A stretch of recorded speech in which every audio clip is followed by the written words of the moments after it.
વાણિયાની વારે આવ્યા એ વાણિયાની વાળે આવ્યા રામદેવ પીર મારો હેલો સાંભળો ઓ જી રે મારો હેલો સાંભળો ઓ જી હે રણુજાના રાજા અજમાલજીના બેટા હુકમ કરો તો પીર જાત્રા થાય મારો હેલો સાંભળો ઓ જી રે મારો હેલો સાંભળો ઓ જી રે મારો હેલો સાંભળો હેલો સાંભળો હેલો સાંભળો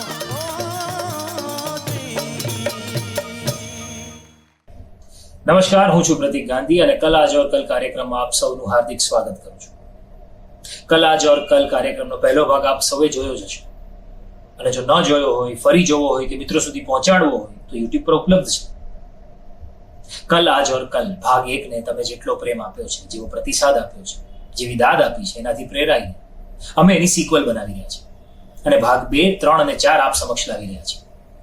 કલ આજ ઓર કલ ભાગ 1 માં ગુજરાતના રાજકીય, સાહિત્યિક, સામાજિક, વ્યવસાયિક આ બધા વિવિધ ક્ષેત્રોના પાસાઓ વિશે ચર્ચાઓ થઈ. આ ચર્ચા કરી ગુજરાતની 3 પેઢી એવા માનીતા વક્તાઓ જેને આપ સૌ જાણો છો, જેને આપ સૌ માણવા તત્પર છો. એનાથી જ પ્રેરાઈને હવે અમે એનો બીજો ભાગ આપ સમક્ષ લાવી રહ્યા છીએ.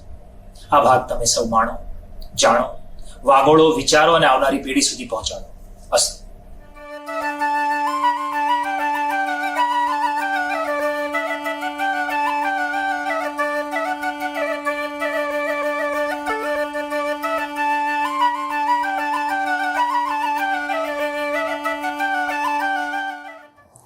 સૌથી પહેલા એક અગત્યનો સવાલ એ છે મારા હિસાબે કે ગુજરાતનું નામ આવે એટલે એના અર્થતંત્રની અને એની શ્રીમંતાઈની વાતો એ હંમેશા આવતી હોય.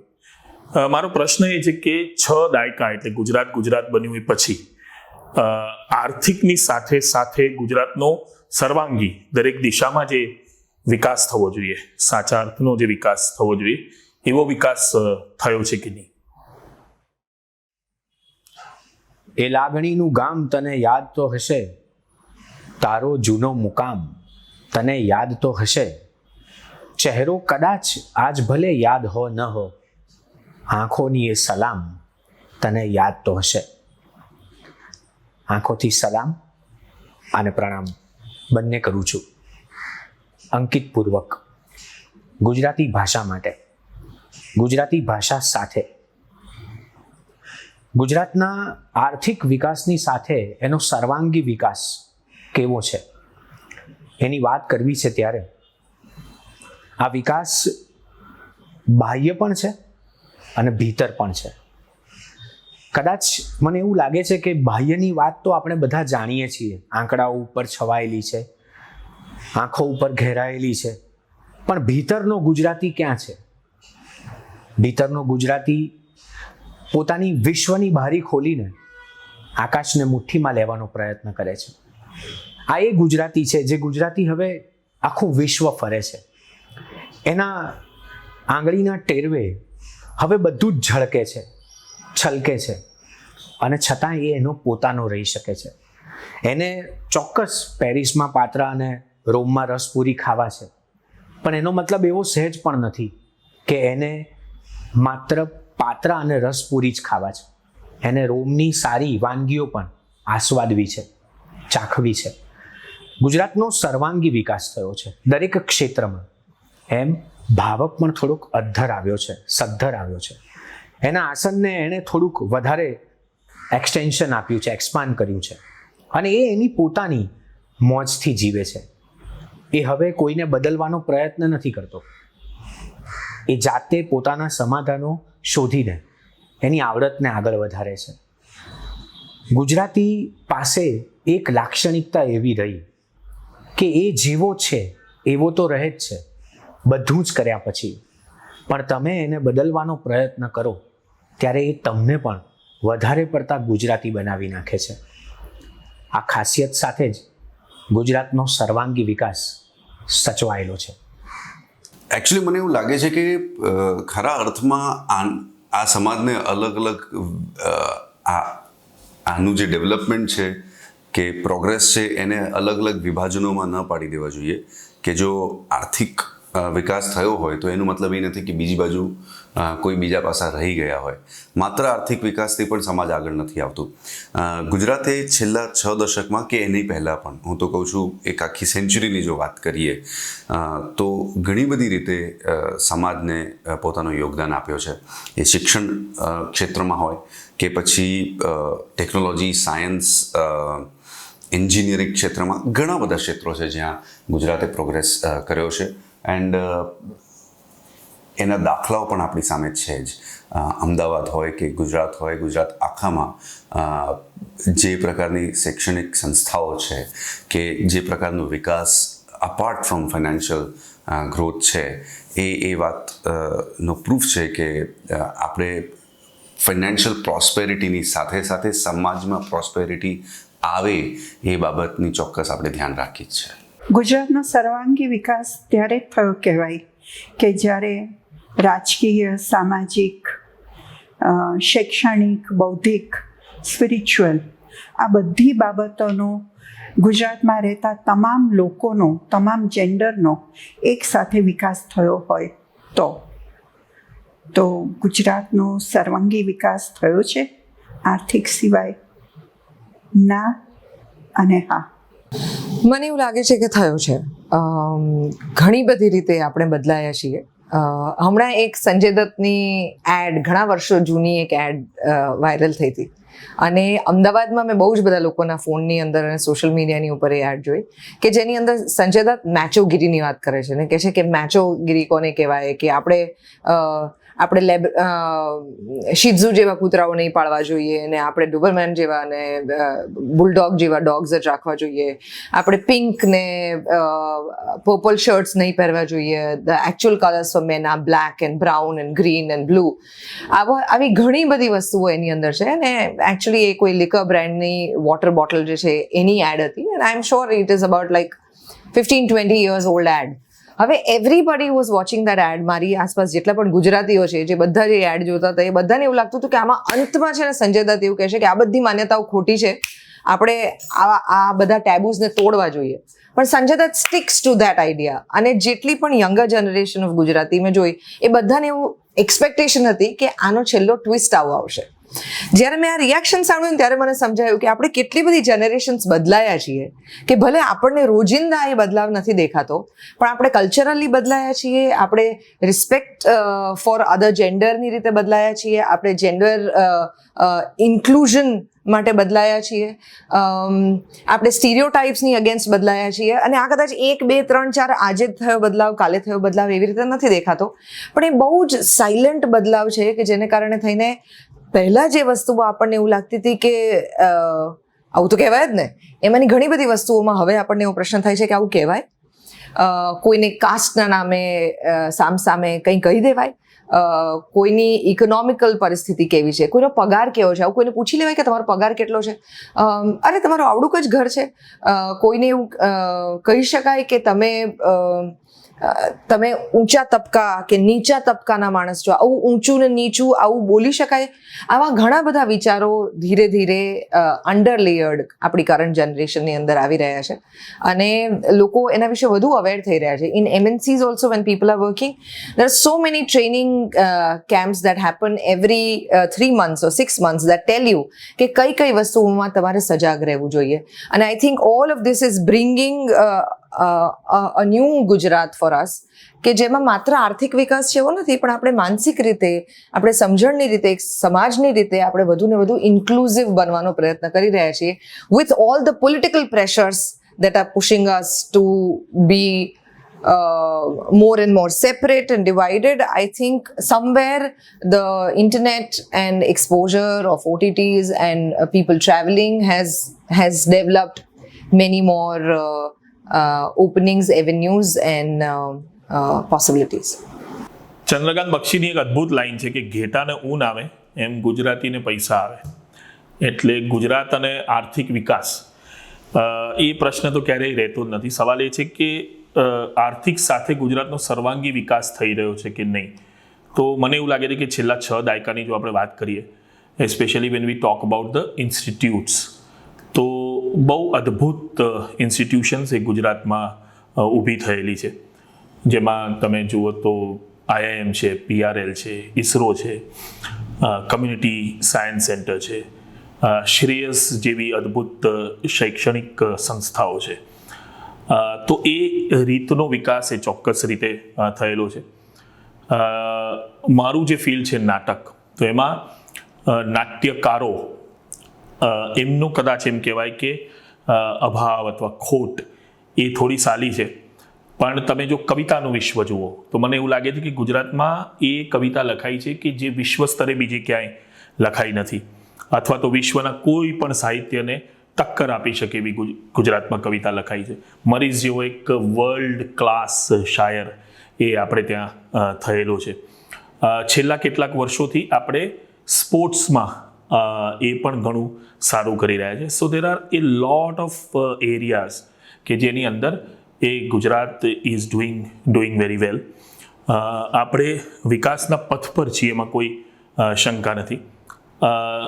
એક એરિયા જે મને વોન્ટિંગ લાગે છે દેટ ઇઝ પ્રાઇમરી એજ્યુકેશન. એટલે પ્રાઇમરી એજ્યુકેશનના ફિલ્ડમાં હજી પણ મને એવું લાગે છે કે શિદ્દતથી હજી વધારે તીવ્રતાથી પ્રયાસ કરી અને આપણે એ ક્ષેત્રને ઊંચું લાવવું જોઈએ. અનફોર્ચ્યુનેટલી એવું જોવા મળે છે કે સરકારી શાળાઓ એમાં શિક્ષણનું સ્તર અને એમને કમર્શિયલાઇઝ કરવાનું અથવા તો એમની લેન્ડ વેચી દેવાનું એ ઘટનાઓ બની રહી છે. So that is one area where I feel we are still struggling. વિકાસ થઈ રહ્યો છે, એમાં કોઈ શંકા નથી. છેલ્લી વાત મારે એ કહેવી છે કે વિકાસ થઈ રહ્યો છે અથવા થઈ ગયો છે એના એવું કહેવાના કૂદકા મારવા માટે આપણે જેટલી મહેનત કરીએ એના કરતાં વિકાસની ફાળ ભરવામાં જ એ મહેનત અને એ શ્રમ એ પ્રોસેસમાં જ આપણે વધારે નાખીએ તો it would be more fruitful. ના, હું નિખાલસતાથી કહું કે મને એવું નથી લાગતું કે એવો વિકાસ થયો હશે. આર્થિક વિકાસ 100% થયો છે. સર્વાંગી વિકાસમાં ઘણી બધી પ્રવૃત્તિઓ થઈ છે, પણ ઇન્ડિવિજ્યુઅલ લેવલે સારા માણસો હોય, જેમ કે પ્રિય મોરારી બાપુ પોતાની રીતે ખૂબ એક વન મેન યુનિવર્સિટી કરતા તો હું વધારે કહીશ, યુનિવર્સિટી તો નાનો શબ્દ પડે, એમણે જે કામ કર્યું એની સામે. તો એવું જે વ્યક્તિગત લોકો જે કંઈક કરી શકે, એમણે જે કર્યું, એમણે જે યોગદાન આપ્યું અને એમને કારણે જે અમુક પ્રકારના એરિયા જે અંધારા ખૂણામાં અજવાળા થયા, એવું થયું એ સ્વીકાર્ય. પણ એનાથી બહાર વ્યક્તિગત પ્રયાસો સિવાય, વ્યક્તિગત પ્રયત્નો સિવાય, આઝાદી વખતે તમે વિચાર તો કરો કેવા કેવા કૃતિઓ મૂળશંકર મોહનલાલ ભટ્ટે છાત્રાલયના ગૃહપતિ તરીકે જુલે વર્ને વિક્ટર યુગોની ફ્રેન્ચ કૃતિઓ, નવી પેઢીનું ઘડતર થાય, સાહસની વાર્તાઓ, જીવરામ જોશી કે રમણલાલ સોની, તમે વિચાર કરો કેવા કેવા લોકોએ એમને એમ હતું કે નવી પેઢી જે આઝાદી પછીથી આવશે તો નવા શિખરો સર કરશે. એ સર્વાંગી વિકાસ આપણે નથી કર્યો. આપણે એડવેન્ચરમાં, સ્પોર્ટ્સમાં, એવી બધી બાબતોમાં, ઇકોનોમિક્સ સિવાયની જે અમુક બાબતો ઇનોવેશન કહેવાય, નવી નવી શોધખોળો, આપણે જૂની પરંપરાઓને એટલી જડતાથી દુનિયાના કોઈ પણ ખૂણે જઈએ, NRI વાળા સવાલ મને પૂછાય ત્યારે પણ હું મારો જવાબ દેતો હોઉં છું કે ભાઈ આપણે થોડુંક આપણી સાંકળો જે જૂની છે પરંપરાની એ છોડીએ તો નવું એક્સેપ્ટ કરી શકીએ. જૂનું મકાન જે છે એ તમે તોડો નહીં ત્યાં લગી નવો મકાન રિનોવેશન વાળું કેવી રીતે તૈયાર થાય? પહેલા પાયાથી તોડવું તો પડે ને જૂનું મકાન. હવે આપણે તોડવા તૈયાર નથી, આપણે જૂનું યથાતથ સાચવવું છે. ધાર્મિક કારણો એની માટે થોડાક વધારે જવાબદાર છે અને એને કારણે બીક પણ લાગે છે. ગુજરાત ઉપર જૈનિઝમનો પહેલેથી જ વનરાજ ચાવડાથી શરૂ કરી અને તમે કુમારપાળ સુધીના જુઓ તો પ્રભાવ રહ્યો અને એને કારણે અમુક પ્રકારના જે કલ્ચરલ બાબતો આપણે સ્વીકારી, જેમ કે શાકાહાર કે અમુક વસ્તુઓનો ત્યાગ, અને સ્વામિનારાયણ સંપ્રદાયનો પણ એટલો જ મોટો પ્રભાવ રહ્યો. એ પ્રભાવની નાત નથી અને એ કંઈક બધા ખોટા છે એવું હું નહીં કહું. અમુક એમના કાર્યો સામાજિક સુધારણાના, વ્યસન મુક્તિના બધું થયું જ છે. પણ એને કારણે એવું થયું કે કલ્ચરલી બીજા કલ્ચર સાથે કનેક્ટ થવાની વાત ભૂલાઈ ગઈ. એટલે તમે નવી વસ્તુ કે ભાઈ સ્વાદમાં જ વાત બની લો કે અમુક વસ્તુઓ પકડાઈ જાય કે ભાઈ ફૂડમાં આપણે નવું એક્સેપ્ટ ન કરીએ, અમુક પ્રકારની બહારની દુનિયા સાથે જવામાં આપણને નડે, આપણે આપણા નાસ્તાઓ થેપલાઓ લઈને ભાગવું પડે. હવે તમને એમ થશે કે સર્વાંગી વિકાસમાં ક્યાં આવે? હું એમ કહું છું કે તમારું મગજ જ્યાં લગી ખુલે નહીં અમુક બાબતો જોવા સ્વીકારવા માટે. હું એમ નથી કહેતો તમારી લાઈફ ચેન્જ કરી નાખો, તમારે ખાનપાનની આદતો ચેન્જ કરી નાખો, તમારા પહેરવેશ ચેન્જ કરી નાખો, પણ તમને હોવું તો જોઈએ ને કે ભાઈ મિનિસ્કર્ટ પહેરેલી કોઈ છોકરી છે એ પણ એ માતા બની શકે અને એ પણ એનું માતૃત્વ બિકીની પહેરેલી વ્યક્તિઓ પણ સરસ માં બની શકતી હોય. એવું નથી કે ભાઈ માત્ર સાડલો પહેરનારી બાજ હોય એ જ માતૃત્વની અમીરસ છલકાવી શકે. આ સ્ટિગ્મા, આ સ્ટીરિયોટાઇપ, આ બંધનો આ મર્યાદાઓ આપણે જો બાઉન્ડ્રીની બહાર કૂદકો મારીને છોડીએ નહીં ત્યાં સુધી સર્વાંગી વિકાસ થાય નહીં. એ આપણને નડે છે. આપણા સાહિત્યમાં પણ તમે જુઓ તો અમુક સામાજિક બાબતો જ ઘૂંટાઈને વધારે આવ્યા રાખે. એ સિવાયના ટોપિક પણ આવે નહીં. આપણે કોલમના અને છાપાઓમાં, હું તો પોતે કટાર લેખક છું, જોતો હોઉં છું કે ચિંતનો અને ફિલોસોફીઓનો એટલો બધો ઢગલો થઈ ગયો છે કે એની પાછળ જે પ્રેક્ટિકલ ભવિષ્યની વાતો જ કેટલા કરે છે. મને કહો, ક્યાંક એકાદ અંગ્રેજી લેખ વાંચીને સીધું કરી નાખી જુદી વાત થઈ, પણ એકચ્યુઅલ ભવિષ્યની વાતો, આવતીકાલની દુનિયા કેવી હશે, બધી ગઈકાલની દુનિયા અને આજની દુનિયા, અને દુનિયામાં આવતીકાલ જાણે આવવાની જ નથી ને આપણે આવવાની તો શું છે ને એવા અચાનક પ્રકારના ઉપદેશાત્મક વિચારોમાં બધા સરી પડ્યા છે. એટલે સર્વાંગી વિકાસ થતો નથી. તો સર્વાંગી વિકાસ માટે ફિટનેસ પણ જોઈએ, સર્વાંગી વિકાસ માટે જરાક લડાયક વૃત્તિ પણ જોઈએ. આપણે સામ માણેકશા જેવા પારસીઓને આપ્યા અને ગુજરાતમાંથી ઘણા વીર જવાનો ગયા છે. સુરતની વીર જવાન નાગરિક સમિતિ, સવજીભાઈ, કાનજીભાઈ બધા મિત્રો સરસ કામે કરે છે જવાનોને પોખવા માટેનું. પણ ગુજરાતની પોતાની એક બટાલિયન કહેવાય આર્મીમાં, એવું સપનું મારું છે ઘણા વખતથી, પણ એ નથી. ગુજરાતની એવી ક્રિકેટ વાળી કે એવી મ્યુઝિક વાળી એક રોક બેન્ડ હોય ગુજરાતનું ધબધબાટ, એવું પણ નથી. તો એ થવું જોઈએ. અને એક થાય એના માટે તો હું માનું છું કે જયેશભાઈ આ મહેનત કરે છે. આ યજ્ઞ પ્રગટાવ્યો છે આપણે કાર્યક્રમ. વેલ, આ સવાલ બહુ ટ્રિકી છે. આપણે સર્વાંગી શેને કહીએ છીએ? સર્વાંગી એટલે મહિલાઓના જો પ્રશ્નોની વાત કરીએ તો ગુજરાત 2 વિભાગમાં વહેંચાયેલું છે. એક જે અંતરિયાળ ગામડા છે જ્યાં સ્ત્રીઓની ફરિયાદ લેવાતી નથી, સ્ત્રીઓની ફરિયાદ કોઈ સુધી પહોંચતી પણ નથી, જ્યાં કોઈ બીજી વાત પોલીસ સુધી પણ જઈ શકતી નથી, જ્યાં સ્વાસ્થ્ય કેન્દ્રો નથી, જ્યાં ડિલિવરી કરાવતી વખતે સ્ત્રીનું મૃત્યુ થાય છે. અને બીજા શહેરો છે કે જ્યાં દીકરીઓને ભણાવવામાં આવે છે, દીકરી સાથેના વ્યવહાર બદલાયા છે, દીકરીઓ બિઝનેસ ઇનહેરિટ કરતી થઈ છે. એટલે આ 2 સાવ જુદા ગુજરાત છે આપણી નજર સામે. જે લોકો શહેરોમાં વસે છે અથવા મુંબઈ વસે છે અથવા વિદેશ વસે છે, એમને આ નાના અંતરિયાળ ગામડાઓ વિશે ખબર નથી. જૂનાગઢની આજુબાજુ કે સુરેન્દ્રનગરની આજુબાજુ કે દક્ષિણ ગુજરાતના નાનકડા ગામડાઓની અંદર ઇવન સ્કૂલ્સ, સરકારી શાળાઓ પણ સમયસર ખુલતી નથી. કોરોનાની વાત નથી, એ સિવાય પણ. તો આ 2 જુદા પડી ગયેલા ગુજરાતમાં હા, શહેરોમાં ખૂબ વિકાસ થયો છે.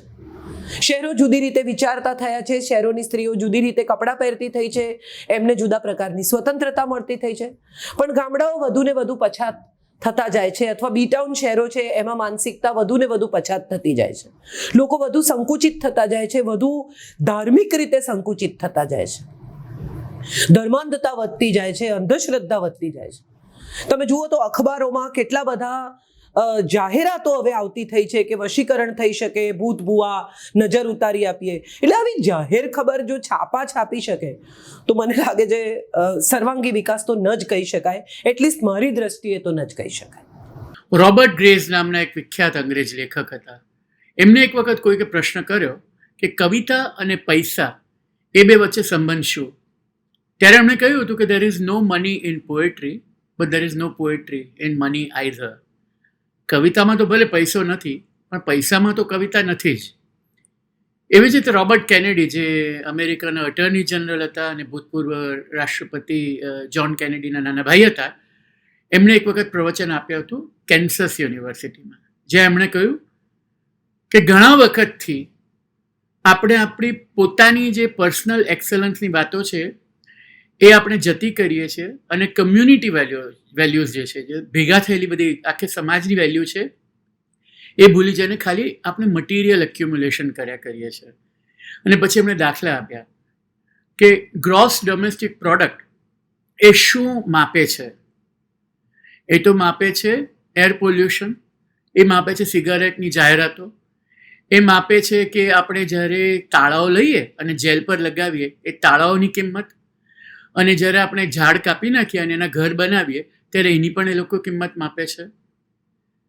એ નેપામ બોમ્બ, એ વખતે વિયેટનામનું યુદ્ધ ચાલતું હતું, એ નેપામ બોમ્બને લીધે જેટલા મૃત્યુ થાય છે એ પણ માપે છે. અને આર્મર્ડ કાર, જે શસ્ત્રબદ્ધ જે ગાડીઓ હોય એની પણ એ કિંમત માપે છે. પણ શું નથી માપતી? ગ્રોસ ડોમેસ્ટિક પ્રોડક્ટ નથી માપતી બાળકોની નું શરીર અને સ્વાસ્થ્ય. એ લોકો કયા પ્રકારનું શિક્ષણ મેળવે છે, એ લોકો રમે છે કે નહીં, રમવાના મેદાનો કેટલા છે, it does not include the beauty of our poetry and the strength of our marriages. આપણી કવિતાઓની જે સુંદરતા છે એ માપી નથી શકતી. એ નથી માપી શકતી આપણી હિંમત, આપણું જ્ઞાન, આપણું વિઝડમ, આપણી બુદ્ધિ અને શાલીનતા, અને આપણે જે શીખ્યા છે તે કેળવણીને શિક્ષણ. And it can tail us everything about America accept why we are proud that we are American. એટલે એક પ્રકારનો આંકડો આપણને કહે છે કે અમેરિકાની કિંમત આટલી, પણ એનું મૂલ્ય શું એ નથી કહી શકતી. એટલે ગુજરાતના વિકાસની આપણે વાત કરીએ ને ત્યારે એના જેવું જ છે. આપણે, મારો ભાઈ છે પ્રણવ, એ નાટકો કરે છે ગુજરાતીમાં, અને એણે એક નાટક કર્યું હતું કે વાત લાગી થોડી પણ જામી ગઈ જોડી. એમાં એક પોલીસ આવે છે અને એક ઘરમાં પહોંચી જાય છે અને કહે છે કે વિકાસ ક્યાં છે? એટલે કોમેડિયન કહે છે એ તો ગુજરાતમાં છે. જ્યારે ગુજરાતમાં છેલ્લી ચૂંટણી થઈ હતી ત્યારે એક વિડીયો ખૂબ પ્રચલિત થયો હતો કે વિકાસ ગાંડો થઈ ગયો છે. આજે આપણને કદાચ એવું જ લાગે કે વિકાસને મેળવવાની લાયમાં આપણે અનુકંપા ભૂલી રહ્યા છીએ. જો આપણે ગુજરાતની મેલ ન્યુટ્રિશનની સ્ટેટિસ્ટિક જોઈએ, જે હ્યુમન ડેવલપમેન્ટ ઇન્ડિકેટર જોઈએ, તો આપણને ખરેખર સંકોચ થાય કે વિકાસશીલ થયો છે કે નહીં ગુજરાત એક પ્રદેશ. ગુજરાતનું સ્થાન ભારતમાં 21મું છે, પહેલું નથી હ્યુમન ડેવલપમેન્ટ ઇન્ડિકેશન પ્રમાણે. એની સરખામણી કોઈ પણ દેશ જોડે કરવી હોય તો અમેરિકા કે ન્યૂઝીલેન્ડ, નોર્વે જોડે નથી થતી, પણ એલ સાલ્વાડોર જોડે થાય છે. કેરળ તો બધાથી સૌથી આગળ છે જ, પણ જો આપણે કેન્દ્ર શાસિત પ્રદેશો બધા બહાર કાઢીએ તો ગોવા, હિમાચલ પ્રદેશ, તામિલનાડુ, પંજાબ, હરિયાણા, મહારાષ્ટ્ર, કાશ્મીર, ઉત્તરાખંડ, કર્ણાટક, આ બધા રાજ્યો ગુજરાતથી આગળ છે. એટલે કઈ હિસાબની ગુજરાતને વિકસિત ગણવું એક ઘણો જટિલ પ્રશ્ન બની જાય છે. લિટરસી એ આપણે જોઈએ તો એમાં પણ ગુજરાતનું સ્થાન 16મું છે, અને સ્ત્રીઓની લિટરસી જોઈએ તો 21મું છે. હા, 17% લોકો પોવર્ટી લાઈન એટલે ગરીબીની રેખાની નીચે છે.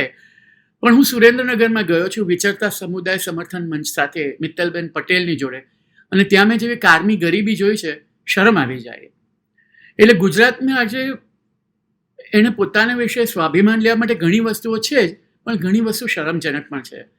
એટલે સ્ટેટ સક્સેસફુલ થયો છે, પણ એ જ્યારે થયો છે એ ઇન્સ્પાઇટ ઓફ ધ ગવર્મેન્ટ હોવા છતાં થયો છે, ગવર્મેન્ટને કારણે નથી થયો. કારણ કે જે આપણે જે ફંડામેન્ટલ્સ કહીએ, જે વસ્તુઓની જરૂર પડે ઇન્વેસ્ટમેન્ટ માટે, ઇન્ડસ્ટ્રીયલ પીસ એટલે ઔદ્યોગિક શાંતિ, કે એકદમ સરસ ઇન્ફ્રાસ્ટ્રક્ચર, કે બીજી બધી ઇન્ડસ્ટ્રીઓ થાય, નાની નાની ઇન્ડસ્ટ્રીઓ થાય, એ તો વર્ષોથી થતું આવે છે. 1960થી થતું આવે છે. નર્મદાના બંધ બંધાયા એ તો એની વાત તો 1948થી ચાલુ થઈ હતી, ને બંધ બાંધવાની શરૂઆત 1980માં થઈ હતી. કારીગરો સુરતમાં અને પાલનપુરમાં હીરા ઘસતા હતા, તે પણ વર્ષોથી 1960ની આસપાસથી. પેટ્રોકેમિકલના આપણે પ્લાન્ટ જોઈએ, રિફાઇનરી, તો ભરૂચમાં રિફાઇનરી હતી, એ બધું તો પણ વર્ષો પહેલાંથી થયું હતું. વડોદરામાં પણ ગાડીઓ બનતી હતી. દૂધ તો આણંદમાં તો 1950ની સાલમાંથી આવવા માંડ્યું હતું, અને યાનની જે બનાવવાની હોય હઝીરામાં એ પણ થતી હતી તે 1980ની આસપાસથી. અને એ રિફાઇનરી જે જામનગરમાં શરૂ થઈ એની પણ બધા પ્લાન થયા 1990 પછી થયા. એટલે આ બધો વિકાસ કે છેલ્લા 2 દાયકાની વસ્તુ નથી, એ તો હંમેશા થતો આવ્યો છે. હું મુંબઈમાં ઉછર્યો હતો, અને અમે મુંબઈથી ગાડીમાં જઈએ અમદાવાદ તરફ, તો ક્યારે મહારાષ્ટ્ર પત્યું અને ક્યારે ગુજરાત શરૂ થયું એમને 1965 ને 66ની સાલમાં ખબર પડતી. અમે આંખે પાટા બાંધી દીધા તો એ ખબર પડે. એટલે વિકાસશીલ પ્રદેશ તો હતો જ ગુજરાત, ખંતીલા લોકો હતા જ, અને એ લોકો પોતાના રાજ્યમાં વિકસિત ન થઈ શક્યા એટલે એ લોકો બધી દુનિયામાં બધે ગયા. એટલે વિકાસ અને ગુજરાત એક છેલ્લા 2 દાયકાની વાત નથી, અને જે વિકાસ થયો છે એમાં ઘણું જ કામ બાકી છે. મિત્રો, છેલ્લા 6 દશકમાં ગુજરાતનો વિકાસ, આર્થિક વિકાસ તો ઉડીને આંખે વળગે એવો છે, પણ બાકીના ક્ષેત્રોમાં પણ, એટલે આપણે સર્વાંગી એવો શબ્દ પ્રયોગ કર્યો. જોવો હોય તો જોઈ જ શકાય એવું છે વિકાસ, સિવાય તમારો દ્રષ્ટિકોણ કોઈ વિશિષ્ટ હોય તો. કારણ કે એક એકાંગી અવલોકન છે ને, એ કરવાની જો મનને ટેવ પડી ગઈ હોય, અથવા કોઈ પૂર્વગ્રહયુક્ત દ્રષ્ટિકોણ હોય, તો આખું ચિત્ર સ્પષ્ટ નહીં થાય. પેલા એ હાથી એકનો એક જ હતો, પણ પેલા 4 જણા જેમની દ્રષ્ટિની મર્યાદાઓ હતી, એમને એ જ્યાંથી હાથીને સ્પર્શતા હતા એવો એમને હાથી લાગતો હતો. હું હળવાશથી કહું તો અમદાવાદમાં દાખલા તરીકે સાબરમતી નદીની આ છેડે હું છું કે નદીની પેલી બાજુ હું છું, એના આધારે મને જુદું જુદું અમદાવાદ દેખાશે. એટલે વિકાસ નથી થયો એમાં પડવાને બદલે એક ગુજરાતી તરીકે હું આજે જ્યારે જ્યાં પણ ગુજરાતમાં ફરું છું ત્યારે હું અનુભવી શકું છું કે ચારેક દાયકા પહેલાં જ્યાં જેમ હું જતો હતો ત્યાં આજે માર્ગથી માંડીને મંઝિલ સુધી ઘણા નોંધપાત્ર ફેરફારો છે જ છે. એટલે થોડુંક ઉદાર થઈને એ રીતે પણ જોવું જોઈએ. અલબત્ત વિકાસશીલ છે એટલે બધું થઈ જ ગયું છે એવો દાવો તો હું પણ નહીં કરું. વિકાસ શબ્દ બહુ મહત્વનો છે, નીચે અંડરલાઈન કરવા જેવો છે. આપણે વિકાસ કોને ગણીએ છીએ? મને એક ઘટના યાદ આવે છે. રાજકોટમાં કાર્યક્રમ હતો, હું વક્તા તરીકે હતો અને મારી પહેલાં જે કાર્યક્રમના આયોજક ભાઈ હતા એ રાજકોટ વિશે પરિચય આપતા હતા. હું તો સૌરાષ્ટ્રનો છું, રાજકોટ વિશે બધું જાણું જ છું, પણ એમણે અત્યારના રાજકોટ વિશે ઘણી બધી વાતો કરી કે રાજાની કુંવરીની જેમ દિવસે ન વધે એટલું રાત્રે અને રાત્રે ન વધે એટલું દિવસે આ નગર વિકસી રહ્યું છે. અને આ વાત લગભગ ગુજરાતના તમામ શહેરોને લાગુ પડે છે. એમાં રાજકોટ તો એક નિમિત્ત છે. મોટી મોટી રેસ્ટોરાં, મલ્ટીપ્લેક્સ થિયેટરો, મોટા શોપિંગ મોલ્સ, મોંઘીદાટ ગાડીઓ, હાઈ રાઇઝ બિલ્ડિંગ્સ, આ બધાનો ઉલ્લેખ એમણે કર્યો. પછી જ્યારે મારે બોલવાનો સમય આવ્યો ત્યારે મેં એમને બહુ પ્રેમથી અને હળવાશભરી ટકોર કરી કે તમે આ મોટા મોટા flats, shopping malls, multiplex theatres, મોટા પહોળા રસ્તાઓ એને જ વિકાસ ગણો છો? તો મને ખાલી એટલું કહો કે છેલ્લા 70-80 વર્ષમાં આ શહેર બીજા ઘાયલને કેમ જન્મ આપી શક્યું નથી? વિકાસ થવો જોઈએ તો તમામ ક્ષેત્રોમાં થવો જોઈએ. ગઝલના ક્ષેત્રમાં પણ થવો જોઈએ, સાહિત્યના અન્ય ક્ષેત્રોમાં પણ થવો જોઈએ. સોરી, એવું હું હરગીઝ નથી માનતો કે રાજકોટમાં સારા કવિઓ નથી. એકથી ચડિયાતા ગઝલકારો અત્યારે શબ્દનું શિલ્પ કરી રહ્યા છે, પણ ઘાયલ સાહેબના જેવો મિજાજ ધરાવનારા શાયરો ક્યાં છે? જે દેશના પ્રથમ વડાપ્રધાન ચાચા નહેરુને જાહેરમાં મુશાયરામાં કહી શકે કે સાચો ખોટો જવાબ તો આપો, થોડો જાજો હિસાબ તો આપો, આ બાગમાં ભાગ અમારો પણ છે, એક વાસી ગુલાબ તો આપો. તો મિત્રો, આ નૈતિક હિંમતની વાત છે, આ ખુદદારીની વાત છે, આ ખુમારીની વાત છે. અને આ વાત બીજા ક્ષેત્રોને પણ લાગુ પડે છે. આપણે વાત કરીએ ને આર્થિક વિકાસ સિવાયના બીજા વિકાસની, ફિલ્મોની વાત જુઓ. અત્યારે કેટલા બધા દિગ્દર્શકો આવી રહ્યા છે. સંજય લીલા ભણસાળી, મેહુલ કુમાર સુંદર કામ કરી રહ્યા છે. અભિષેક જૈન પોતાના નામનો ડંકો વગાડી રહ્યા છે. પણ મિનર્વાનો સિંહ ગણાતા સોહરાબ મોદી કે રણજીત મૂવીટોનના માલિક જામનગરના સરદાર ચંદુલાલ શાહ એ જે સ્થાન શોભાવી ગયા છે ત્યાં પહોંચવાનું હજી ગુજરાતે બાકી છે. અભિનયની વાત કરીએ તો સંજીવ કુમાર, અરુણા ઈરાની, બિંદુ, નિરૂપા રોય આ બધા એક સીમાચિહ્ન બની ગયા છે. સંગીતના ક્ષેત્રે કલ્યાણજીભાઈ, આનંદજીભાઈ, દિલીપ ધોળકિયા, અવિનાશભાઈ કેટલું સુંદર કામ કરી ગયા છે ગુજરાતીમાં. તો એવું નથી કે આ ધરતી વાંજણી બની ગઈ છે. અનેક નવા કલાકારો આવશે, પણ પેલા માપદંડો છે ને બહુ ઊંચા મૂકી ગયા છે, ત્યાં પહોંચવું અઘરું છે. ક્રિકેટની વાત કરીએ તો અત્યારે ટીમ ઇન્ડિયામાં ગુજરાતના એક સાથે એક જ ટીમમાં 3 ખેલાડીઓ રમતા હોય એવો સમય કદાચ પ્રથમવાર જોવા મળે છે. પણ આજે પણ વીરુ માકડનું સ્થાન કોઈ લઈ શક્યું નથી. તો આ બધી વાતો છે એ જોતા એમ લાગે છે કે ગુજરાતનો ભૂતકાળ ભવ્ય હતો. ડૉક્ટર હોમી બાબા હતા, ડૉક્ટર વિક્રમ સારાભાઈ હતા, શિક્ષકો ધોતી જબ્બા અને ટોપીમાં ફરતા હતા પગે ચાલીને, અને આજનો શિક્ષક મર્સિડીઝમાં ફરે છે.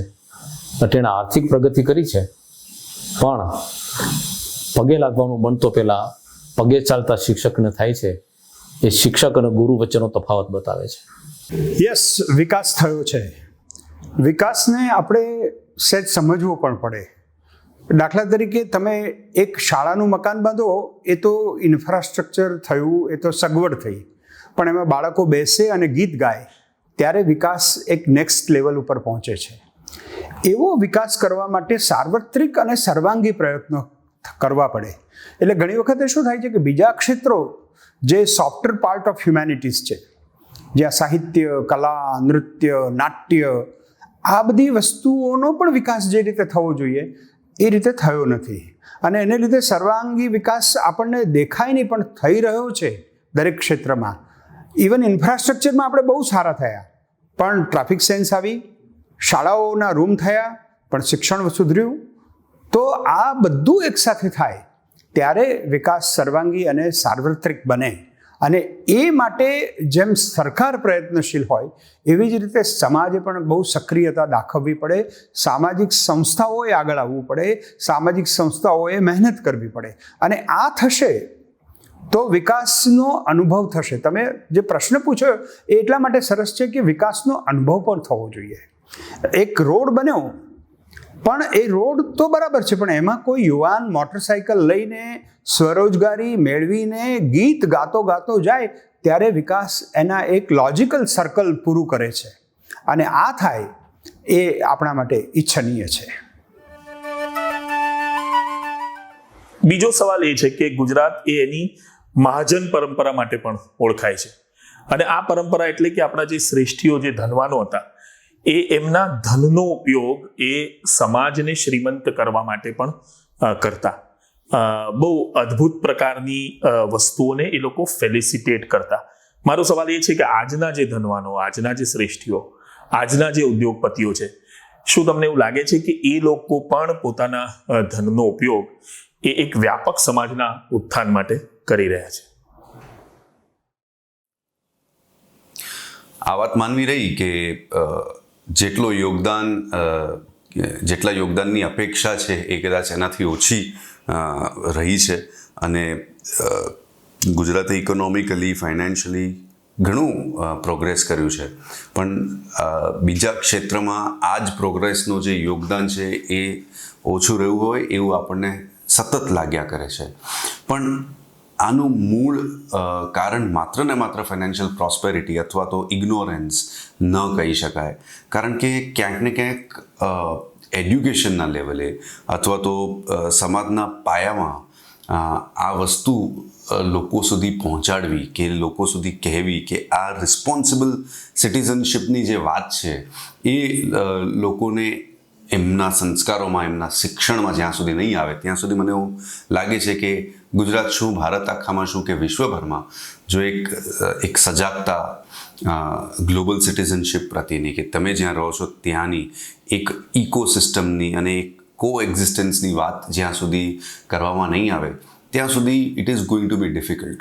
પણ ગુજરાતે આર્થિક વિકાસ કર્યો, એની સાથે સાથે ઘણા બધા સમાજના એવા પાસાઓ છે જેમને એમને આવરી લીધા છે અને એને આગળ લાવવાનું કાર્ય પણ હાથ ધર્યું છે. હું એક ગુજરાતી નથી એટલે હું એક ઓબ્જેક્ટિવ વ્યૂ સાથે ગુજરાતને જોવાનો લાભ પણ લેતો હોઉં છું. જ્યારે હું બીજા સમાજને કે બીજા રાજ્યોને જોઉં છું અને સામે ગુજરાતને જોઉં છું તો ભાષા, શિક્ષણ, સંસ્કૃતિ આ બધી પ્રત્યેનું વલણ છે, પણ ક્યાં જવું, શું રિસોર્સિસ છે એની લોકોને એના વિશે લોકોને ધ્યાન નથી. ધારો કે ગુજરાતી લોકોને ગુજરાતીમાં વાત કરવી છે, ગુજરાતી લોકોએ ગુજરાતીમાં ચોપડી વાંચવી છે, પણ આ બુક્સ સાથેના ઇન્ફ્રાસ્ટ્રક્ચર ક્યાં છે એમના વિશે કદાચ એમને સજાગતા નથી. તો આઈ બિલીવ કે સંસ્કૃતિ, કલા કે ભાષા કે આપણું સાહિત્ય ગુજરાતીઓ માણવા માંગે છે, પણ કદાચ there has to be a bridge between the resources and the seekers, જેની કદાચ અછત છે. સમય બદલાયો છે. ગાંધીજીના વખતમાં આપણે જાણીએ છીએ કે શ્રેષ્ઠીઓએ ગાંધીજીની ચળવળ માટે પણ પૈસા આપેલા, પણ આજે બધા પોતાનું કરી લેવા માટે મથી રહ્યા છે અને પોતાની વાતને એસ્ટાબ્લિશ કરવા માટે જે થાય કરી રહ્યા છે. આમાં બીજાનો વિચાર ક્યાંથી આવે? એટલે અને એમાંય ગુજરાતી ભાષા કે ગુજરાતી સંસ્કૃતિ ધંધા કરનારા માટે એ લાસ્ટ પ્રેફરન્સ છે. શ્રેષ્ઠીઓ, મહાજનો સાતત્યપૂર્ણ રીતે યોગદાન આપે છે. મારો એવો અનુભવ છે કે કોઈ પણ સારું કામ પૈસાને કારણે અટક્યું નથી. જો તમારી ધગશ પ્રામાણિક હશે, તમારા કામમાં સચ્ચાઈ અને નિસ્બત હશે, તો એ કામ ચોક્કસ આગળ વધવાનું છે. જો સરસ્વતીના આશીર્વાદ બરાબર મળ્યા હશે તો લક્ષ્મીજી આપોઆપ જ એમની જોડે આવવાના. ગુજરાતના ગુજરાતી સાહિત્યના વિકાસ માટે પુષ્કળ એવા આદરણીય લોકોએ કામ કર્યું છે. મુકેશ અંબાણી હોય, નીતાબેન અંબાણી હોય કે પરિમલ નથવાણી હોય, કેટલા બધા પ્રોગ્રામો એમણે કર્યા છે. કેટલા બધા એવા મિત્રો છે કે જે નાની નાની રકમો સાથે આપણા સુધી પહોંચે છે અને આપણા કામને વધારે ઉજળું કરી આપે છે. ગુજરાતીઓને પાક્કી ખબર છે કે જેમાંથી કશું મળવાનું નથી, ત્યાંથી જે મળે છે ને એ વધારે અગત્યનું છે. એને તમે સ્નેહ કહો કે સંસ્કાર કહો, એમને એમની મૂડી ક્યાં રોકવી એની પાક્કી ખબર છે. કદાચ આવી ઉજળી પરંપરાને કારણે જ ગુજરાત આજે આટલું સદ્ધર બન્યું છે, સાહિત્ય આજે આટલું સદ્ધર છે. એ છે એને કારણે તો આપણો કવિ, આપણો સર્જક વધારે ઉત્તિષ્ઠ થયો છે. ભાવક જે એણે સાંભળવું જોઈએ એવી ચીજ અધિકારપૂર્વક કલાકાર મંચ પરથી પ્રસ્તુતિ કરી શકે, એના માટે મહાજનોનું, શ્રેષ્ઠીઓનું યોગદાન પૂરેપૂરું રહ્યું છે. સવાલ બીજો એ છે કે શ્રેષ્ઠીઓ કેમ ગુજરાતી ભાષા માટે યોગદાન આપતા નથી? ભાષા છે ને, મારે હિસાબે એ માણસે બનાવેલી વસ્તુ છે. અને માણસે બનાવેલી કોઈ પણ વસ્તુની એક આવરદા હોય છે, એક આયુષ્ય હોય છે, એક એક્સપાયરી ડેટ હોય છે. ગુજરાતી હોય, મરાઠી હોય, બંગાળી હોય, બીજી તમિલ, તેલુગુ ભાષાઓ હોય, એ બધી ભાષાઓની નવી પેઢી એક નવી સમસ્યાને ફેસ કરી રહી છે, અને એ આ છે કે નવી પેઢી ગ્લોબલ છે, અંગ્રેજી માધ્યમમાં ભણે છે, એમને પોતાની ભાષા વિશે ખાસ રસ પણ નથી અને કદાચ ગૌરવ પણ નથી. ગુજરાતી ભોજન, ગુજરાતી ગરબા, ગુજરાતી ડાયરા, ગુજરાતી લોકકલા લોકો સુધી પહોંચી છે. પણ હવે ભાષા, જેને આપણે સાચા અર્થમાં સાહિત્ય કહીએ છીએ, એ વચ્ચેની પેઢી પોતાના નવી પેઢી સુધી આપવાનું ભૂલી ગઈ છે. એટલે મેઘાણી કે ઉમાશંકર જોશી કે સુરેશ દલાલ કે સુરેશ જોશી નવી પેઢી સુધી ટ્રાન્સફર થઈ શક્યા નથી, કારણ કે વચ્ચેની પેઢી પૈસા કમાવામાં પડી ગઈ. દાદા દાદી પાસે આ ખજાનો છે, પણ દાદા દાદી આ ખજાનો પોતાની થર્ડ જનરેશન સુધી ટ્રાન્સફર કરી શક્યા નથી, કારણ કે બાળકો અંગ્રેજી માધ્યમમાં ભણ્યા. કેટલા બધા પુસ્તકો અંગ્રેજીમાં ટ્રાન્સલેટેડ નથી, તો અંગ્રેજી વાંચનારા લોકો સુધી આ પુસ્તકો પહોંચી શકતા નથી. પણ આ બધું કરવા માટે જે શ્રેષ્ઠીઓ પાસે આપણી અપેક્ષા છે, એ શ્રેષ્ઠીઓ પાસે કરવાનું બીજું ઘણું કામ છે. એમને પોતાને એવું લાગે છે કે પૈસા કમાવા, ઇન્ટરનેશનલ બિઝનેસ વધારવો, બીજું બધું કરવું એ કદાચ વધુ જરૂરી છે ભાષા માટે કામ કરવા કરતાં. સો in this case what happens is કે આ જે શ્રેષ્ઠીઓ જેને આપણે ગણીએ છીએ, એટલે સારાભાઈ કે મંગળદાસે જે કંઈ કર્યું, આ શ્રેષ્ઠીઓ અને મહાજનો નથી કરતા એવી જે આપણી ફરિયાદ છે, વેલ એ ફરિયાદ સાચી છે. પણ અગત્યનું એ છે કે ભાષા માટેનો ભાવ જ જતો રહ્યો છે. મારી ભાષા, મારું ગુજરાત, મારી ફિલિંગ, એમાંથી આપણે નીકળી ગયા છે. અને બહુ અંગત રીતે પૂછો ને તો મને એવું લાગે છે કે એ સારું છે. ધર્મની જેમ ક્યારેક ભાષા પણ જનૂન બની જાત, ધર્મની જેમ ક્યારેક ભાષા પણ સમસ્યા બની જાત, ધર્મની જેમ કોઈ એવો દિવસ આવત કે જે દિવસે આપણે ભાષા માટે ઝઘડતા થઈ જાત. સો મને લાગે છે કે ઝઘડવા કરતા જેટલું ગુજરાતી જ્યાં સુધી પહોંચે છે ત્યાં સુધી એને જીવવા દો, એને મજા માણવા દો, અને પછી એ ગુજરાતી નહીં રહે એવો અફસોસ કરવાને બદલે, કારણ કે આપણે જ નહીં રહીએ. એટલે હવે જે પેઢી આવશે એ ગુજરાતી નહીં વાંચે અથવા ગુજરાતી કેરી નહીં થાય તો જગતમાં કશુંય કેરી નથી થવાનું. હું જ નથી જીવવાની, તમે જ નથી જીવવાનું. તો મને લાગે છે એ વિશે ઝાઝી ચિંતા કરવાને બદલે આપણી પાસે જે છે એની મજા માણીએ. જે લોકો વાંચી શકે છે ચોક્કસ વાંચે, જે લોકો સાંભળી શકે છે એ લોકો ચોક્કસ સાંભળે. પણ ગ્રેજ્યુઅલી મને લાગે છે કે ભૂલી જાય આ જનૂનને, આ લડાઈને. મારું ગુજરાતી, મારું મરાઠી, મારું બંગાળી કરવા કરતાં મારો ભારત, મારી ભાષા કરતાં મારો દેશ વિશે આપણે વિચારતા થઈએ તો મને લાગે છે વધારે સારું. હા, એ વાત તો સાચી જ છે. આ વસ્તુ ઉપર હું ઘણી વખત લખી ચૂક્યો છું, બોલી ચૂક્યો છું.